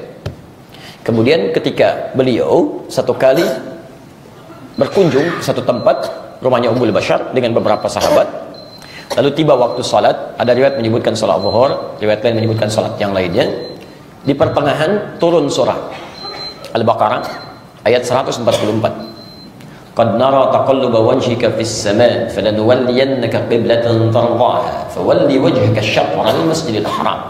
Kami sering mengamati engkau selalu memohon, menengadahkan wajahmu ke langit, meminta kiblat dialihkan dari Masjidil Aqsa ke arah Al-Masjidil Haram. Nabi itu berdoa lama, Pak, Bu. Hampir 2 tahun itu minta dialihkan. Tapi Allah belum seketika mengabulkan. Belum seketika. Setelah kurang lebih hampir 2 tahun baru dikabulkan. Nabi, Rasul dekat dengan Allah, namanya disebutkan di Quran, dijamin masuk surga, tingkat surganya paling tinggi, berdoa, baru 2 tahun dikabulkan, tidak mengeluh. Anda Nabi bukan, Rasul bukan, sahabat bukan, tabi'in bukan, nama Anda nggak ada di Quran, surga belum jelas itu kan, hisab masih menegangkan, berdoa, baru 2 jam sudah mengeluh. Ya Allah, kok belum dikabulkan juga? Ya Allah, kok belum dikabulkan juga? Anda siapa? Coba lihat dulu gitu kan.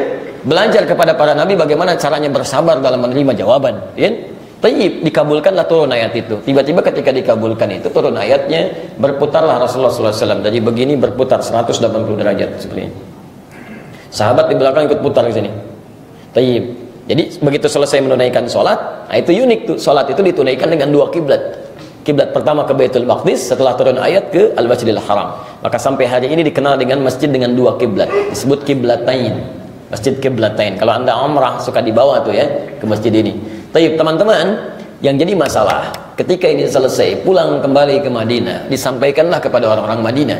Tadi turun ayat perintah untuk pindah kiblat, beralih ke Masjidil Haram. Yang jadi persoalan kan tidak sedikit yang ikut rombongan Nabi itu, yang tidak ikut rombongan Nabi. Banyak orang tinggal di Madinah belum tahu ayat itu turun, sudah lewat sholat mereka, sudah masuk bahkan ke waktu yang lain, nggak bisa diulang sholatnya. Bertanya, ya Rasulullah, status sholat kami bagaimana nih? Ya, Masya Allah, bukan cuman keliru bacaan, salah kiblat. Ya, bagaimana ini gitu kan? Tayyib, maka turunlah kemudian jawaban dari Allah. Quran surah kedua ayat 143-nya di ujung ayatnya, "Wa ma kana Allahu liyudhi'a imanakum." Dan Allah tidak akan pernah menyia-nyiakan amalan yang telah dikerjakan karena imanmu. Iman di situ salat maksudnya. Jadi kalau kita pernah mengerjakan satu amalan karena dasar ilmu kita yang kita ketahui, walaupun mungkin ada sedikit kekurangan di situ, kalau kita yakin ada kebenaran dan belum kita dapatkan kebenaran yang lainnya, maka tetap dituliskan pahalanya sempurna di situ. Jelas sampai sini? Tapi kalau sudah kita pahami, maka hendaknya kita bergeser kepada bacaan yang lebih tepat di sini. Jadi kalau kita sholat bacanya apa? Baik, akan lebih baik kalau saya pribadi berpendapat, kalau ada yang berbeda saya hormati, silahkan saja. Tugas saya menyampaikan keterangan, bukan paksa Anda untuk ikut saya. Salah kalau paksa orang, itu keliru. Jadi Nabi itu pernah turun surah begini. Kita sering bacakan ini ya. Fadzakir innama anta mudzakir lasta 'alaihim bimusaitir. Di Al-Ghasyiyah itu. Muhammad, ingatkan orang, dan tugas kamu hanya mengingatkan. Kamu tidak perlu paksa orang. Lasta 'alaihim bimusaitir. Kamu tidak ditugaskan untuk paksa orang lain. Nabi, Rasul ditugaskan oleh Allah menyampaikan pada orang, bukan maksa. Saya bukan Nabi, bukan Rasul, masa mau paksa Anda? Jadi saya nggak akan paksa, silahkan saya terangkan ini ya, terserah Anda mau pilih yang mana sesuai dengan kemudahannya masing-masing. Jelas sampai sini? Maka yang paling tepat untuk digunakan menurut kami yaitu gunakan wajah tu tanpa harus pakai ini dalam sholat. Ya, tapi langsung baca aja, nggak usah ditambahin lagi. Allahu Akbar, wajah tu nggak pakai ini, nggak usah, langsung aja. Nah, ya. Ini kita simpan. Baik, sudah selesai. Terakhir kita gabungkan keduanya. Nah sekarang ada Allahumma ba'id baini, ada juga wajah tuh. Dua-duanya dibacakan dan disampaikan lewat sahabat. Yang keduanya pernah sholat di belakang Nabi. Nah sekarang solusinya, pertanyaannya, karena Nabi pernah baca Allahumma ba'id dan Nabi pernah baca wajah tuh, maka yang terbaik kita analisis adalah kita akan cari kapan Nabi baca Allahumma ba'id, kapan Nabi baca wajah tuh. Sehingga persoalannya akan bergeser, bukan mana yang paling utama dibacakan, tapi persoalannya adalah kapan Nabi membaca doa ini sehingga ada kesesuaian saat kita bacakan. Itu yang menjadi sunnah pada kita. Di saat Anda ingin bacakan misalnya wajah tuh, kita lihat kapan Nabi baca wajah tuh. Nah saat sholat yang kita kerjakan sesuai dengan sholatnya Nabi ini, kita akan prioritaskan bacaan yang ini. Saat kita teliti kapan baca Nabi baca Allahumma ba'id, kalau sudah ketahuan kapan Nabi bacanya, maka dalam bacaan Nabi ini kita sesuaikan bacaannya. Ini mungkin akan yang lebih sesuai dengan bahasan kita. Di konteksnya tidak mana yang paling utama, Allahumma ba'id atau wajah itu, tidak. Tapi bergeser pada pembahasan kapan Nabi baca yang ini, kita ikuti kemudian bacaannya di waktu yang sama kita kerjakan, Dan kapan Nabi membaca yang ini? Kita terapkan doa ini ketika Nabi mengerjakan dalam waktu yang dimaksudkan. Jelas? Baik. Allahumma ba'id baini wa baina khataayaya. Bacaan ini seringkali dibacakan oleh Nabi khususnya dalam sholat-sholat siang. Baik kan? Jadi waktu itu secara umum di Arab itu bahkan sejak zaman dulu sampai diungkapkan dalam Al-Quran itu dibagi dua secara umum, siang dan malam, untuk memudahkan. Lail dengan nahar. Lail itu malam, lail itu malam, turunannya laila, laili, lila, leli, layali itu malam ya, ibu laila, ibu malam-malam kan? Laila, layali, leli dan seterusnya. Baik. Siang itu nahar. Baik. Quran surah ke-3 Ali Imran ayat 190 itu, inna fi khalqis samawati wal ardi wa ikhtilafin laili wan nahar, gitu kan? Nah, itu untuk memudahkan, bahkan di Quran pun disebutkan. Nah, kalau sudah disebutkan nahar itu umumnya ukurannya sejak mulai subuh tuh, subuh sampai puncaknya ke maghrib sampai ke isya. Jadi kalau sudah masuk isya itu sudah batas malam ya, dari ba'da isya ke sana sampai menjelang subuh lagi itu masuk lail, itu dengan segala turunan waktunya ya. Makanya nggak ada orang mengatakan qiyamul lail isya gitu kan, nggak ada.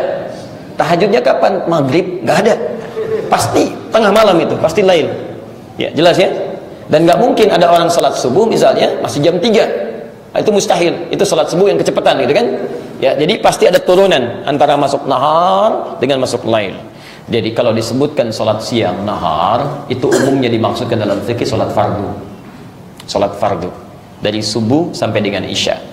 Jadi bacaan Allahumma ba'id ini ya umumnya walau tidak terus-terusan, umumnya seringkali dibacakan oleh Nabi pada salat-salat fardu pada umumnya, dari mulai subuh sampai dengan isya ya. Tayyib. Pertanyaannya begini, kenapa Nabi siang itu lebih banyak menggunakan bacaan Allahumma ba'id dibandingkan bacaan yang lainnya?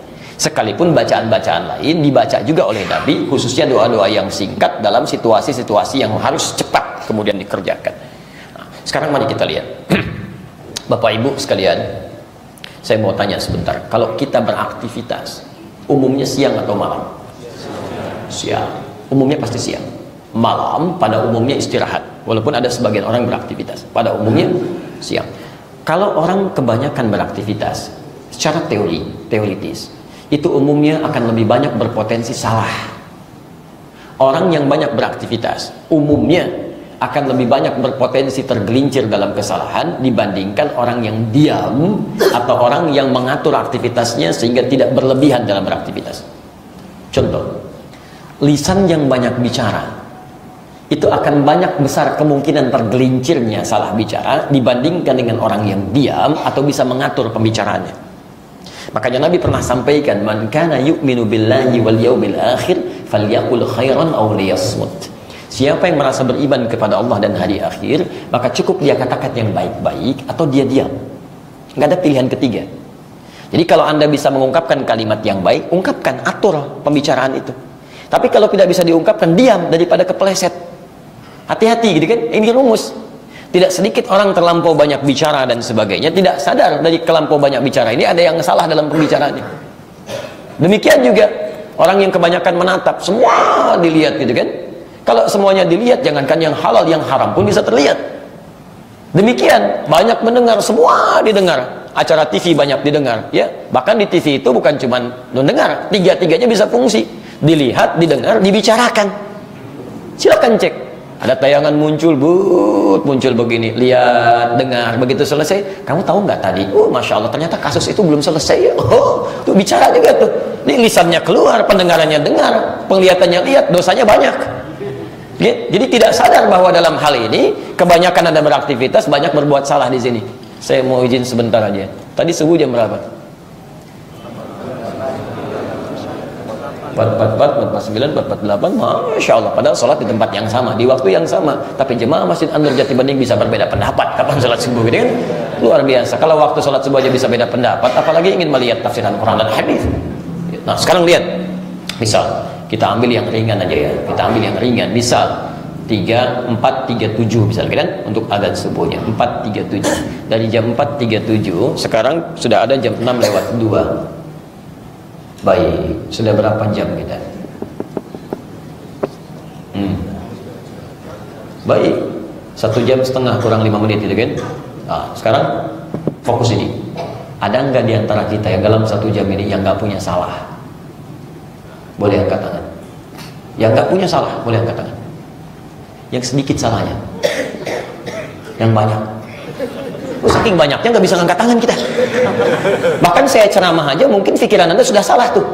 Oh pasti yang ini nyindir Ustadz itu. Oh itu padahal saya nggak bicara ke situ. Karena nggak ada kaitannya gitu kan. Mungkin bisa salah juga, kita pikiran aja bisa salah gitu kan. Apalagi kalau sudah dituangkan dalam bentuk cerita. Tahu nggak tadi Ustadz Ali bahas ini, kayaknya mengomentari yang sana. Padahal saya nggak niat seperti itu. Dan nggak ada pikiran ke sana gitu kan. Itu bisa salah. Maka bagaimana dengan lisan kita, pandangan kita, telinga kita? Ini belum nyampe zuhur tuh. Ya, Anda bisa bayangkan dari zuhur ke asar berapa banyak salahnya. Maka dari itulah dari jeda-jeda ke sholat ini, subuh masuk ke zuhur kita bacakan. Lihat bacaannya. Kesalahan yang dilakukan. Kalau satu aja, satu, itu disebut khata namanya. Khata'un.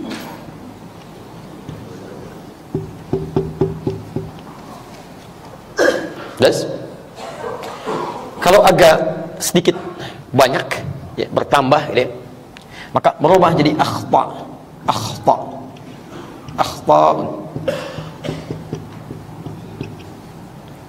Banyak tapi masih bisa terukur. Tuh lihat. Kalau banyak sekali yang kita sendiri nggak bisa ukur nih. Banyak, saya mengakui banyak nih. Berapa banyaknya? Saking banyaknya nggak bisa dihitung, Pak. Bisa. Maka itu berubah kalimat jadi khataya. Gini. Yakin nggak salah? Yakin. Ngaku nggak salah? Ngaku Pak, ngaku. Kalau kita mengakui kesalahan kita yang banyak ini, maka tambah ya kecil di ujungnya. Khataya. Ya. Ini untuk pengakuan. Nah, karena itulah saya contohkan dari subuh ini kita hidup sampai zuhur misalnya. Kita yakin dalam akan sholat zuhur ini membawa banyak kesalahan. Dan kita ingin bermohon kepada Allah supaya kesalahan ini diampuni oleh Allah. Taubat kita kepada Allah, dijauhkan dari kita, nggak mau lihat lagi gitu kan. Maka kita katakan Allahumma ba'id baini wa baina khataaya kama ba'adta bainal masyriqi wal maghrib. Perhatikan, Anda yang baca doa ini barangkali sering Anda bacakan tapi Anda nggak paham maksudnya. Ketika Anda bacakan Allahumma ba'id baini wa baina khataaya kama ba'adta bainal masyriqi wal maghrib. Ya Allah, mohon jauhkan sejauh-jauhnya. Jadi ada ba'id pakai tasydid, ada ba'id pakai alif. Kalau ba'id pakai tasydid itu artinya jauhkan tapi saya masih bisa lihat. Al-la'af da subi ba'id al-mirwah nih. Ya. Maaf Pak Subi, tolong itu kipas anginnya jauhkan dari saya. Pakai tasydid ba'id itu artinya jauhkan tapi saya masih bisa lihat. Ya. Tapi kalau pakai alif ba'id, jauhkan sejauh-jauhnya, saya nggak pengen lihat, nggak pengen jumpa. Bahkan ya Allah mohon sampai dengan di akhirat nanti jangan pertemukan saya lagi dengan kesalahan-kesalahan saya ini. Saya nggak mau lihat sampai di hari akhirat nanti. Karena di akhirat nanti sekecil apapun kesalahan itu akan ditampakkan. Ya, faman ya'mal mithqala dzarratin khairan yara wa man ya'mal mithqala dzarratin syarran yara. Jadi kalau Anda merasa di sini misalnya bisa bersembunyi, Anda masuk ke ruangan, Anda lihat diri Anda nggak ada orang, Anda rasakan tidak ada yang mengawasi, lalu Anda berbuat maksiat di situ, yakinlah saat itu mungkin yang tahu Anda, tapi di akhirat kalau Anda tidak taubat itu akan dibuka, semuka langit dan bumi akan mengetahui perilaku Anda.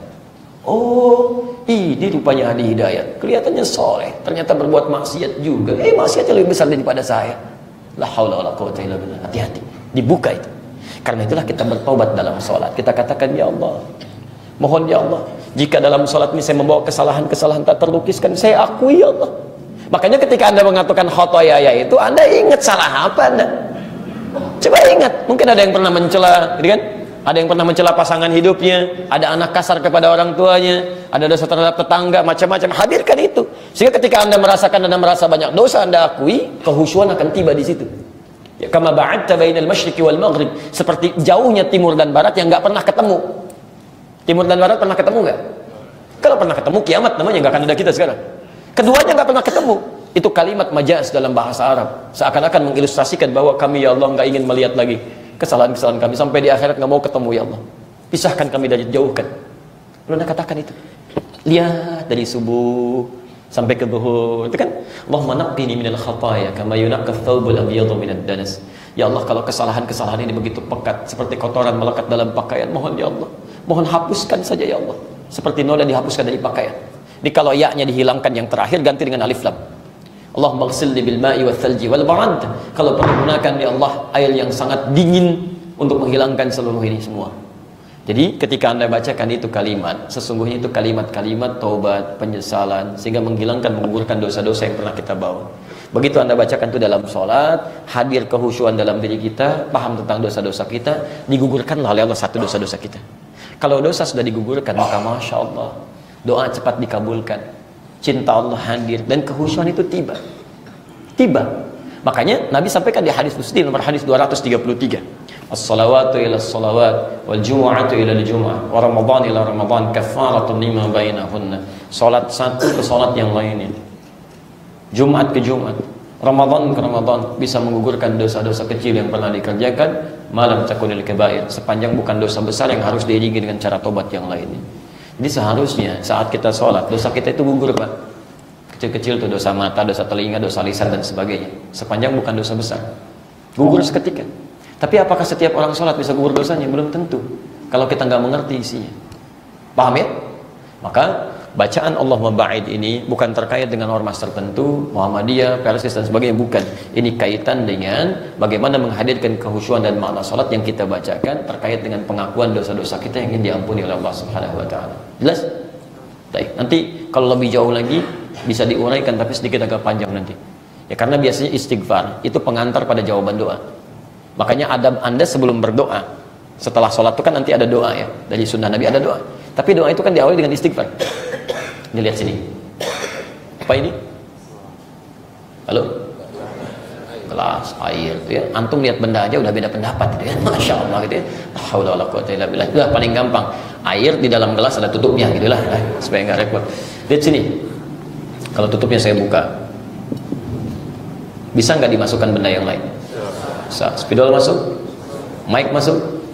Masuk. Baik, mudah dimasukkan benda lain. Sekarang lihat, kalau saya tutup begini, bisa dimasukkan spidol? Tidak. Yang lain tidak. Ketika kita bermohon kepada Allah lewat doa, sifat doa itu kapanpun disampaikan, itu sifatnya akan dijawab, akan dikabulkan. Baik itu seketika, baik itu saat kita siap, atau nanti Allah ganti dengan apa yang kita butuhkan, bukan apa yang kita inginkan. Itu rumusnya ada di Quran surah kedua ayat 186, posisi paling kiri sebelah bawah. Baik, sebentar, sekarang lihat. Tapi ada orang-orang yang ketika bermohon kepada Allah, bukan Allah tidak mengabulkan, tapi begitu dikabulkan mental tuh, nggak bisa masuk, kan ada penghalang di sini, sehingga bahasanya tidak dikabulkan. Ya, padahal sifat Allah mengabulkan doa, karena nggak bisa masuk tuh, mental. Kenapa diantaranya? Sumbernya dua, ada yang haram yang masuk atau maksiat yang dikerjakan. Makanya ketika ada yang haram masuk ke perut, misalnya di hadis Muslim nomor hadis 1056, di Al-Arba'in nomor hadis yang ke-10, kan Anda sering saya sampaikan kan, ada seorang lelaki menempuh perjalanan panjang, dzakara rajul thumma dzakara rajula yutilu safara ash'atha aghbara, sampai rambutnya kumal, pakaiannya berantakan kan. Kemudian yamudu yadayhi ila sama, dia mengangkat tangannya ke langit berdoa, fayaqulu ya Rabb berboleh dengan al-asmaul husna. Kata Nabi, anna yustajabu lidzalik, mustahil doanya bisa terjawab. Bukan Allah nggak jawab, tapi nggak bisa masuk nih. Kenapa? Famatamu haram, karena dia makan makanan yang haram. Mashrabu haram, minumannya haram. Balbasu haram, pakaiannya haram. Baghudhiya biharamin, dan perangkat hidupnya haram. Karena masuk yang haram dalam dirinya, menutup celah-celah kebaikan, sehingga ketika akan diberikan jawaban nggak bisa masuk tuh, mental. Atau maksiat, telinga yang sering dengar maksiat nih, ya awas, hati-hati. Kalimat-kalimat maksiat, musik-musik yang nggak jelas dan sebagainya masuk nih ke telinga Anda. Jarang dengar Quran, jarang dengar adzan macam-macam, itu nanti di sumbatan di sini di telinga. Ya, jadi sumbatan Quran surah 6 ayat 25. Wa fi adhanihim waqra. Ada orang-orang yang telinganya kena sumbat. Bukan nggak bisa dengar. Kalau yang lain kedengaran, Pak. Ya Allah, haula wala quwwata illa billah. Konser musik di Jakarta, di Senayan, kedengaran sampai sini. Padahal konsernya belum ada, belum mulai. Masih 3 bulan lagi kedengaran, sampai tiketnya udah pesan duluan, bayar lagi 6 juta. La haula wala quwwata illa billah. Adzan, bahkan panggilan taklim, ajakan, samping rumah, masjidnya ada, gratis lagi, semuanya ada sarapannya, ada buburnya, nggak kedengaran, Pak. Nggak bisa masuk gitu kan. Susah gitu. Salatu khairum minan naum. Mau dikasih lebih daripada dunia dan seisinya, kebalik masuk telinganya. An-naumu khairum minas salat. Tidur terus. La haula wala quwwata illa. Kenapa? Ada yang salah di telinganya. Mata sering lihat yang salah. Jadi penghalang di sini. Di penghalang. Awas Quran surah kedua ayat ke-7. Khatamallahu ala qulubihim wa ala farihim ghishawa. Karena sering lihat maksiat. Makanya orang yang sering melihat yang maksiat-maksiat, gambar-gambar yang tidak bagus, acara-acara yang buruk, itu diajak kepada yang baik, nggak bisa nyambung, Pak. Nggak bisa nyambung, nggak akan ada getaran dalam jiwanya. Makanya kalau Anda terbiasa berbuat baik, maka Anda tidak akan pernah menemukan hal-hal yang kotor, termasuk kata-kata yang tidak bagus. Tapi kalau Anda terbiasa bicara kotor, maka yang keluar yang kotornya, yang baik gak akan muncul. Hati-hati gitu kan. Karena itulah kita coba pecahkan ini. Kita tobat kepada Allah, kita akui kita salah dan sebagainya. Kita minta Allah untuk bisa menggugurkan dosa-dosa kita. Kita akui itu. Sehingga ketika di awal sudah mengakui dosa, bertobat kepada Allah, menangis kita seperti sahabat Abu Bakar menangis, bergetar tangannya karena takut membawa dosa dalam sholatnya gitu kan. Masya Allah, itu sahabat mulia yang pahanya nggak sebanding dengan amalan makhluk. Ya, mertua Nabi, surganya tanpa hisab, menemani Nabi lewat hijrahnya ke Madinah. Masya Allah, masih menangis beliau dalam sholatnya, mengakui dosa-dosanya. Antum sahabat bukan, mertua Nabi juga bukan, masuk surga juga belum jelas itu kan. Nabi nggak ngajak antum saat hijrah gitu kan. Masya Allah, masih merasa nggak ada dosa dalam sholatnya. Walaupun kadang-kadang dalam sholat subuh di puncak gemetaran juga gitu kan, tapi bukan dalam konteks sholat yang benar. Nah, jadi teman-teman sekalian, kenapa itu dilakukan di awal? Karena setelah itu Anda akan memanjatkan banyak doa kepada Allah. Perhatikan, bukankah dalam setiap gerakan sholat ada doa di situ? Silahkan cek. Ruku ada doa, itidal sami Allahu liman hamidah ada doa, Rabbana walakal hamdul as-samawati wal ardi, terus sujud ada doa, duduk di antara dua sujud berapa Anda bacakan Rabbighfirli warhamni wajburni warfa'ni dan seterusnya. Bagaimana itu bisa dikabulkan sementara dosa masih melekat dalam diri kita? Bahkan setelah sholat pun Anda berdoa. Di Ibnu Majah nomor hadis 925 itu, Allahumma inni as'aluka ilman nafi'an wa rizqan thayyiban wa amalan mutaqabbala. Tapi apakah langsung dibacakan? Tidak. Nabi mengajarkan istighfar dulu supaya mengampuni dosa. Allah mengampuni dosa kita. Hadis Muslim hadis 591. Astagfirullah, astagfirullah, astagfirullah. Allahumma antas salam, minkas salam, tabarakta ya dzal jalali wal ikram. Bukan kalimat formalitas, bukan. Ketika mengucapkan astagfirullah, ya Allah ampuni dosa saya, Anda harus mengaku punya dosa apa. Coba rasakan, kalau kalimat itu benar diucapkan dengan perasaan yang benar, itu mengalir dari mata kita, turun ampunan Allah. Setelah itu Anda mulai bacakan yang lainnya. La ilaha illallah wa la syarikalah, lahul mulku wa lahul hamdu wa huwa ala kulli syai'in qadir. Hadis Muslim hadis 593. Setelah itu Anda mulai bacakan lagi subhanallah, subhanallah, alhamdulillah, alhamdulillah, Allahu akbar 33 kali. Hadis Muslim hadis 597. Setelah itu Anda bacakan ayat kursi, ya, Quran surah kedua ayat 255 di An-Nasai bab yang keempat halaman 99. Setelah itu Anda bacakan Al-Ikhlas, Al-Falaq, An-Nas di Abu Dawud nomor hadis 1523, baru Anda berdoa. Ini enggak ujug-ujug selesai salat langsung kemudian berdoa. Ya, tidak salah, tidak, boleh-boleh saja. Tapi akan lebih baik jika kita hilangkan dulu sekat-sekat yang bisa menghambat doa itu dikabulkan. Paham? Inilah kenapa dibacakan Allahumma ba'id baini dan seterusnya. Ini nggak ada kaitan dengan Muhammadiyah. Ya, Allahumma ba'id baini wa bainal khataaya Muhammadiyah kayaknya. Mana? Terakhir wajjahtu. Itu umum ya, walau tidak seluruhnya. Seringkali dibacakan dalam keadaan sholat malam. Sama dengan ya Rabba Jibril wa Mikail dan sebagainya. Ya, ini sering dibacakan. Kenapa sering dibacakan dalam sholat malam pada umumnya? Karena kalimat-kalimat di lafaz ini itu cukup menyentuh, Pak. Menyentuh, ada pengakuan, ada penghayatan, ada penghambaan. Dan bacaan yang dibacakan di waktu malam dengan bacaan seperti ini umumnya lebih kena kepada hati. Quran surah ke-73 ayat ke-6, Inna nasyi'atal laili hiya asyaddu wat'aw wa aqwamu qila. Sungguh bangun malam itu, kemudian Anda bacakan bacaan dalam sholat dan seterusnya, itu akan lebih cepat menyentuh kepada jiwa. Nggak percaya silakan, ibu bapak bangun malam jam 2 lah, setengah 3 dengan sholat siang jam 2 setengah 3, malam 2 rakaat, siang 4 rakaat misalnya, itu lebih khusyuk yang malam. Silakan kalau tidak percaya, sebab gangguannya menipis. Makanya setannya nggak suka Anda bangun malam. Setannya komplit itu, dia akan kerja keras tuh saat malam itu. Nggak percaya silakan. Kalau siang-siang itu biasa aja, begitu malam Pak mau bangun aja susah. Silahkan cek, dan tantangannya nggak mudah. Anda bahkan bikin sampai alarm 3 kali. Mau bangun jam 3, alarm dari jam 2 kan, alarm kedua setengah 3, alarm ketiga jam 3 kurang seperempat gitu kan. Alarm pertama matikan alarm yang kedua, alarm kedua untuk mematikan alarm ketiga, alarm ketiga masih nundutan gitu kan, siap-siap untuk bangun. Itu tidak mudah. Dan begitu Anda bangun, apakah langsung kemudian sholat? Belum tentu. Ada banyak tantangan di situ gitu kan. Tapi ketika Anda mulai sholat, Masya Allah, awalnya berat, tapi selanjutnya nikmat luar biasa. Ketinggalan 1 rakaat, malam tidak bangun, nyesalnya luar biasa, ada yang hilang gitu, saking nikmatnya. Makanya ketika Anda bacakan, kata Ali bin Abi Thalib, saya pernah sholat di belakang Nabi SAW. Masya Allah, fastaftah, maka dia membuka doa istiftahnya, wajjahtu wajhiya lilladzi fataras samawati wal ardh hanifan musliman wa la ana minal musyrikin. Kita akhiri, ya Allah, saya pasrahkan diri saya sepenuhnya pada penguasa langit dan bumi dengan yang lurus, ya Allah, dan saya nyatakan saya bukan termasuk kalangan yang musyrik. Inna salati wa nusuki wa mahyaya wa mamati lillahi rabbil alamin.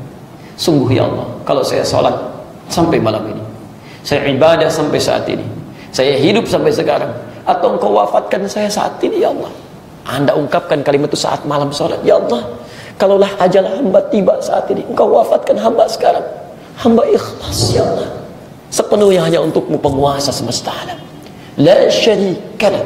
Hamba berjanji, ya Allah, sejak saat ini hamba tidak akan pernah musyrik dalam hidup, ya, wa bidzalika umirtu, dengan itu hamba diperintahkan, wa ana minal muslimin wa ana awwalul muslimin. Hamba bertekad, ya Allah, saat ini hamba akan berubah menjadi muslim yang lebih baik lagi dalam pandanganmu. Itu indah gitu. Jadi begitu Anda bacakan itu, sujud, ruku, dan Anda berdoa, nikmat. Begitu besoknya Anda bangun, Anda sudah berjanji pada Allah, saya akan jadi lebih baik lagi. Makanya orang yang bacakan doa ini mustahil jadi lebih jelek dibandingkan sebelumnya. Gak ada orang setelah bacakan itu kemudian mencela orang lain. Gak ada orang setelah bacakan itu melihat hal yang maksiat. Gak ada orang setelah bacakan itu melanggar ketentuan Allah. Anda berjanji, ya Allah, saya akan jadi lebih baik lagi. Begitu selesai salat, Anda ribut. Apa yang salah gitu kan? Mungkin Anda gak ngerti dengan bacaan Anda. Tapi yang paling jatuh itu, Engkau wafatkan hamba saat ini, ya Allah, hamba ikhlas. Semuanya untukmu. Hamba berjanji akan lebih baik lagi. Begitu Anda ruku, tenang, tidak begitu sujud lama. Tiba-tiba saat sujud itu tidak sadar ada panggilan, ya ayyatuhan nafsul mutmainnah, irji' ila rabbika radiyatan maradiyah. Hei jiwa yang sudah tenang, karena kalau maksiat sudah hilang, tobat sudah ada, air mata sudah mengalir, lebih tenang keadaan hati kita. Silahkan Anda bertobat sampai mengalir air mata. Demi Allah saya katakan, kalau air mata sudah mengalir, tobat Anda benar, akan ada getaran di hati Anda membuat Anda lebih tenang.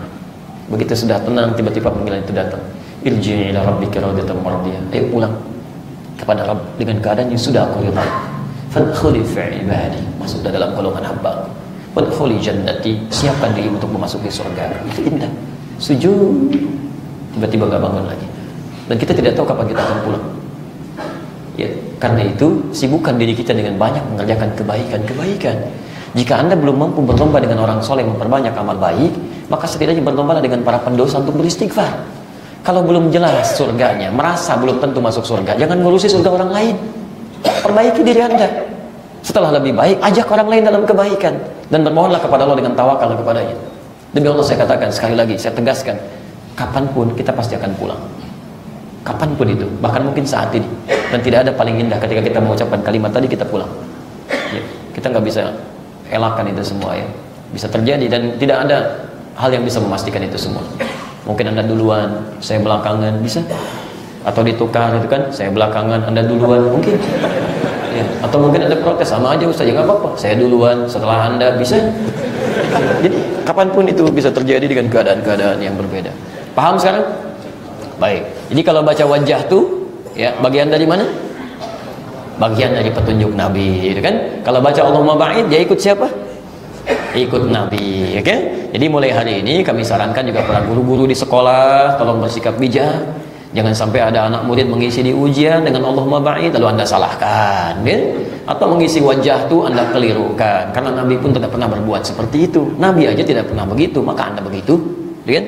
Jadi dalam hal ini coba kita lebih luas lagi memahami, dan jangan sampai juga keinginan kita untuk mengumpulkan orang-orang untuk ikut pada pemahaman kita menjadikan kita tidak bersikap adil dalam kehidupan. Nah, jadi teman-teman sekalian, itulah bahasan kita untuk hari ini. Mudah-mudahan bisa dipahami dengan baik. Kesimpulannya adalah iftitah ataupun istiftah, petunjuknya ada dari Nabi. Bisa pendek, bisa panjang, ada 12 doa. Yang pendek dibacakan dalam keadaan yang sekiranya mendesak kita untuk mengerjakan aktivitas yang lain, atau untuk memudahkan dalam kondisi tertentu seperti sholat tarawih. Yang panjang bisa dibacakan dalam keadaan sholat tertentu, terkhusus dalam sholat-sholat yang sifatnya sendirian.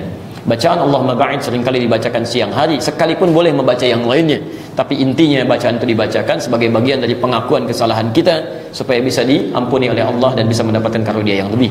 Sedangkan malam wajah itu dibacakan untuk menghadirkan suasana khusyuk, nyaman dalam ibadah, sekalipun doa lain tentunya bisa dibacakan, tapi yang ini untuk menghadirkan suasana tertentu yang melahirkan kekhusyuan dan kenikmatan dalam beribadah. Dan boleh Anda siang pun boleh baca wajah itu, silakan, gak ada masalah. Ya, malam boleh baca Allahumma ba'id, tidak ada persoalan di sini. Ini hanya persoalan bagaimana menempatkan saja untuk mendapatkan nikmat bacaan di dalamnya. Jelas sampai sini? Alhamdulillah. Kalau sudah jelas maka berlaku hukum Qurannya. Ya ayyuhalladzina amanu la tas'alu an asya'a in tubdalakum tasukum. Hai orang-orang yang masih merasa punya iman. Antum masih merasa punya iman? Alhamdulillah. La tas'alu an asya'a in tubdalakum tasukum. Kalau masalah sudah jelas diuraikan maka jangan banyak ditanyakan. Khawatir banyaknya pertanyaan itu menjadikan yang jelas semakin tidak jelas nantinya, gitu kan? Seperti umatnya Nabi Musa, dikatakan kembali sapi masih banyak bertanya juga, maka semakin tidak jelas dan pengamalannya semakin sulit dilakukan. Baik, kalau sudah demikian jelas uraiannya? Alhamdulillah. Ada pertanyaan? Sudah, baik ya. Oke, kita cukupkan dulu untuk hari ini. Saya mohon maaf karena saya harus segera bersiap, ya ada agenda yang harus cepat kami kerjakan. Saya mohon izin, itu ada tertulis di jadwal kami di Bintaro kajian khusus. Kalau khusus itu bukan umum ya, sifatnya terbatas karena ada hal-hal yang memang harus diterangkan dalam sifat yang sangat terbatas. Tapi itu pun ada pergeseran jadwal. Jadi yang kajian khusus pun mohon maaf dia kita sudah dialogkan tidak berlangsung hari ini. Jadi tolong jangan ada yang ke Bintaro, jangan ada yang nyari juga karena saya tidak berada di sana. Kecuali kalau Anda ada agenda yang lain silahkan, kan? Baik, termasuk nanti yang malam pun kami harus bersiap karena ada satu situasi yang harus kami selesaikan ya terkait dengan hal penting juga yang sangat urgent. Jadi mungkin mohon maaf malam juga saya nggak bisa hadir dari pagi ini terus sampai dengan ke malam ya, karena nanti ada kondisi yang kami harus selesaikan terkait dengan hal-hal yang cukup penting ya.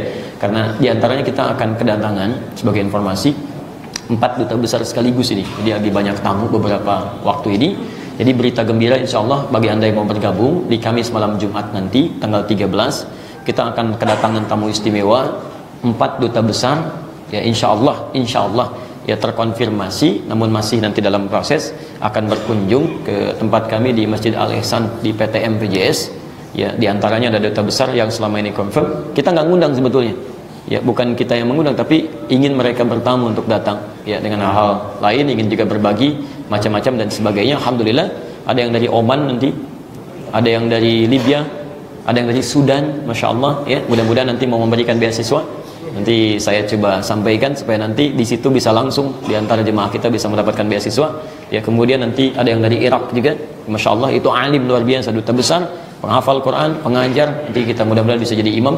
Dan ada tamu istimewa juga nanti direktur satu yayasan besar di dunia Islam di Libya namanya Jam'iyatud Da'wah Al-Islamiyah. Itu Masya Allah, dan kami pun pernah kuliah di sana yang itu di bawah yayasan itu internasional itu ya, kuliah dakwah Islam itu di bawah Jam'iyatud Da'wah Islamiyah. Itu sudah sedunia, itu sudah mencetak banyak sedunia, termasuk tidak banyak orang tahu bahwa alumni di sana itu banyak berkiprah ya. Tahukah Anda yang menerjemahkan kemarin itu Raja Salman ketika datang ke Indonesia dan berdialog dengan presiden kita kan belum bisa bahasa Arab, seperti halnya Raja Salman belum bisa bahasa Indonesia gitu kan, sama dua-duanya kan gak nyambung. Kalau ini bahasa Arab di bahasa Indonesia kan gak akan ketemu ya, paling senyum ya, pakai vlog misalnya kan atau apa kan harus mengerti juga tuh ya. Makanya ada yang menerjemahkan, penerjemahnya siapa? Alumni Libya, Ustaz Syahrul Murajab itu alumni Libya kan. Nah, jadi ada juga di MUI siapa ketua hubungan luar negerinya? Alumni Libya ya. Jadi tidak banyak, tidak harus kemudian jadi rame-rame dan sebagainya, tidak ya. Jadi ada fadilah disilahkan ambil ilmunya. Ada yang dari Madinah ambil ilmunya, ada yang dari Mekah ambil ilmunya, ada yang dari Libya ambil ilmunya, dari Mesir ambil ilmunya. Dan jangan dibenturkan satu dengan yang lainnya karena masing-masing punya keistimewaan, keunggulan yang saling melengkapi. Termasuk saya akan banyak salahnya. Kalau Anda teliti silahkan ya. Ada yang meneliti kesalahan saya baru sedikit itu, saya kan sudah 5 tahun di Indonesia, masa cuma segitu? Pasti banyak gitu kan.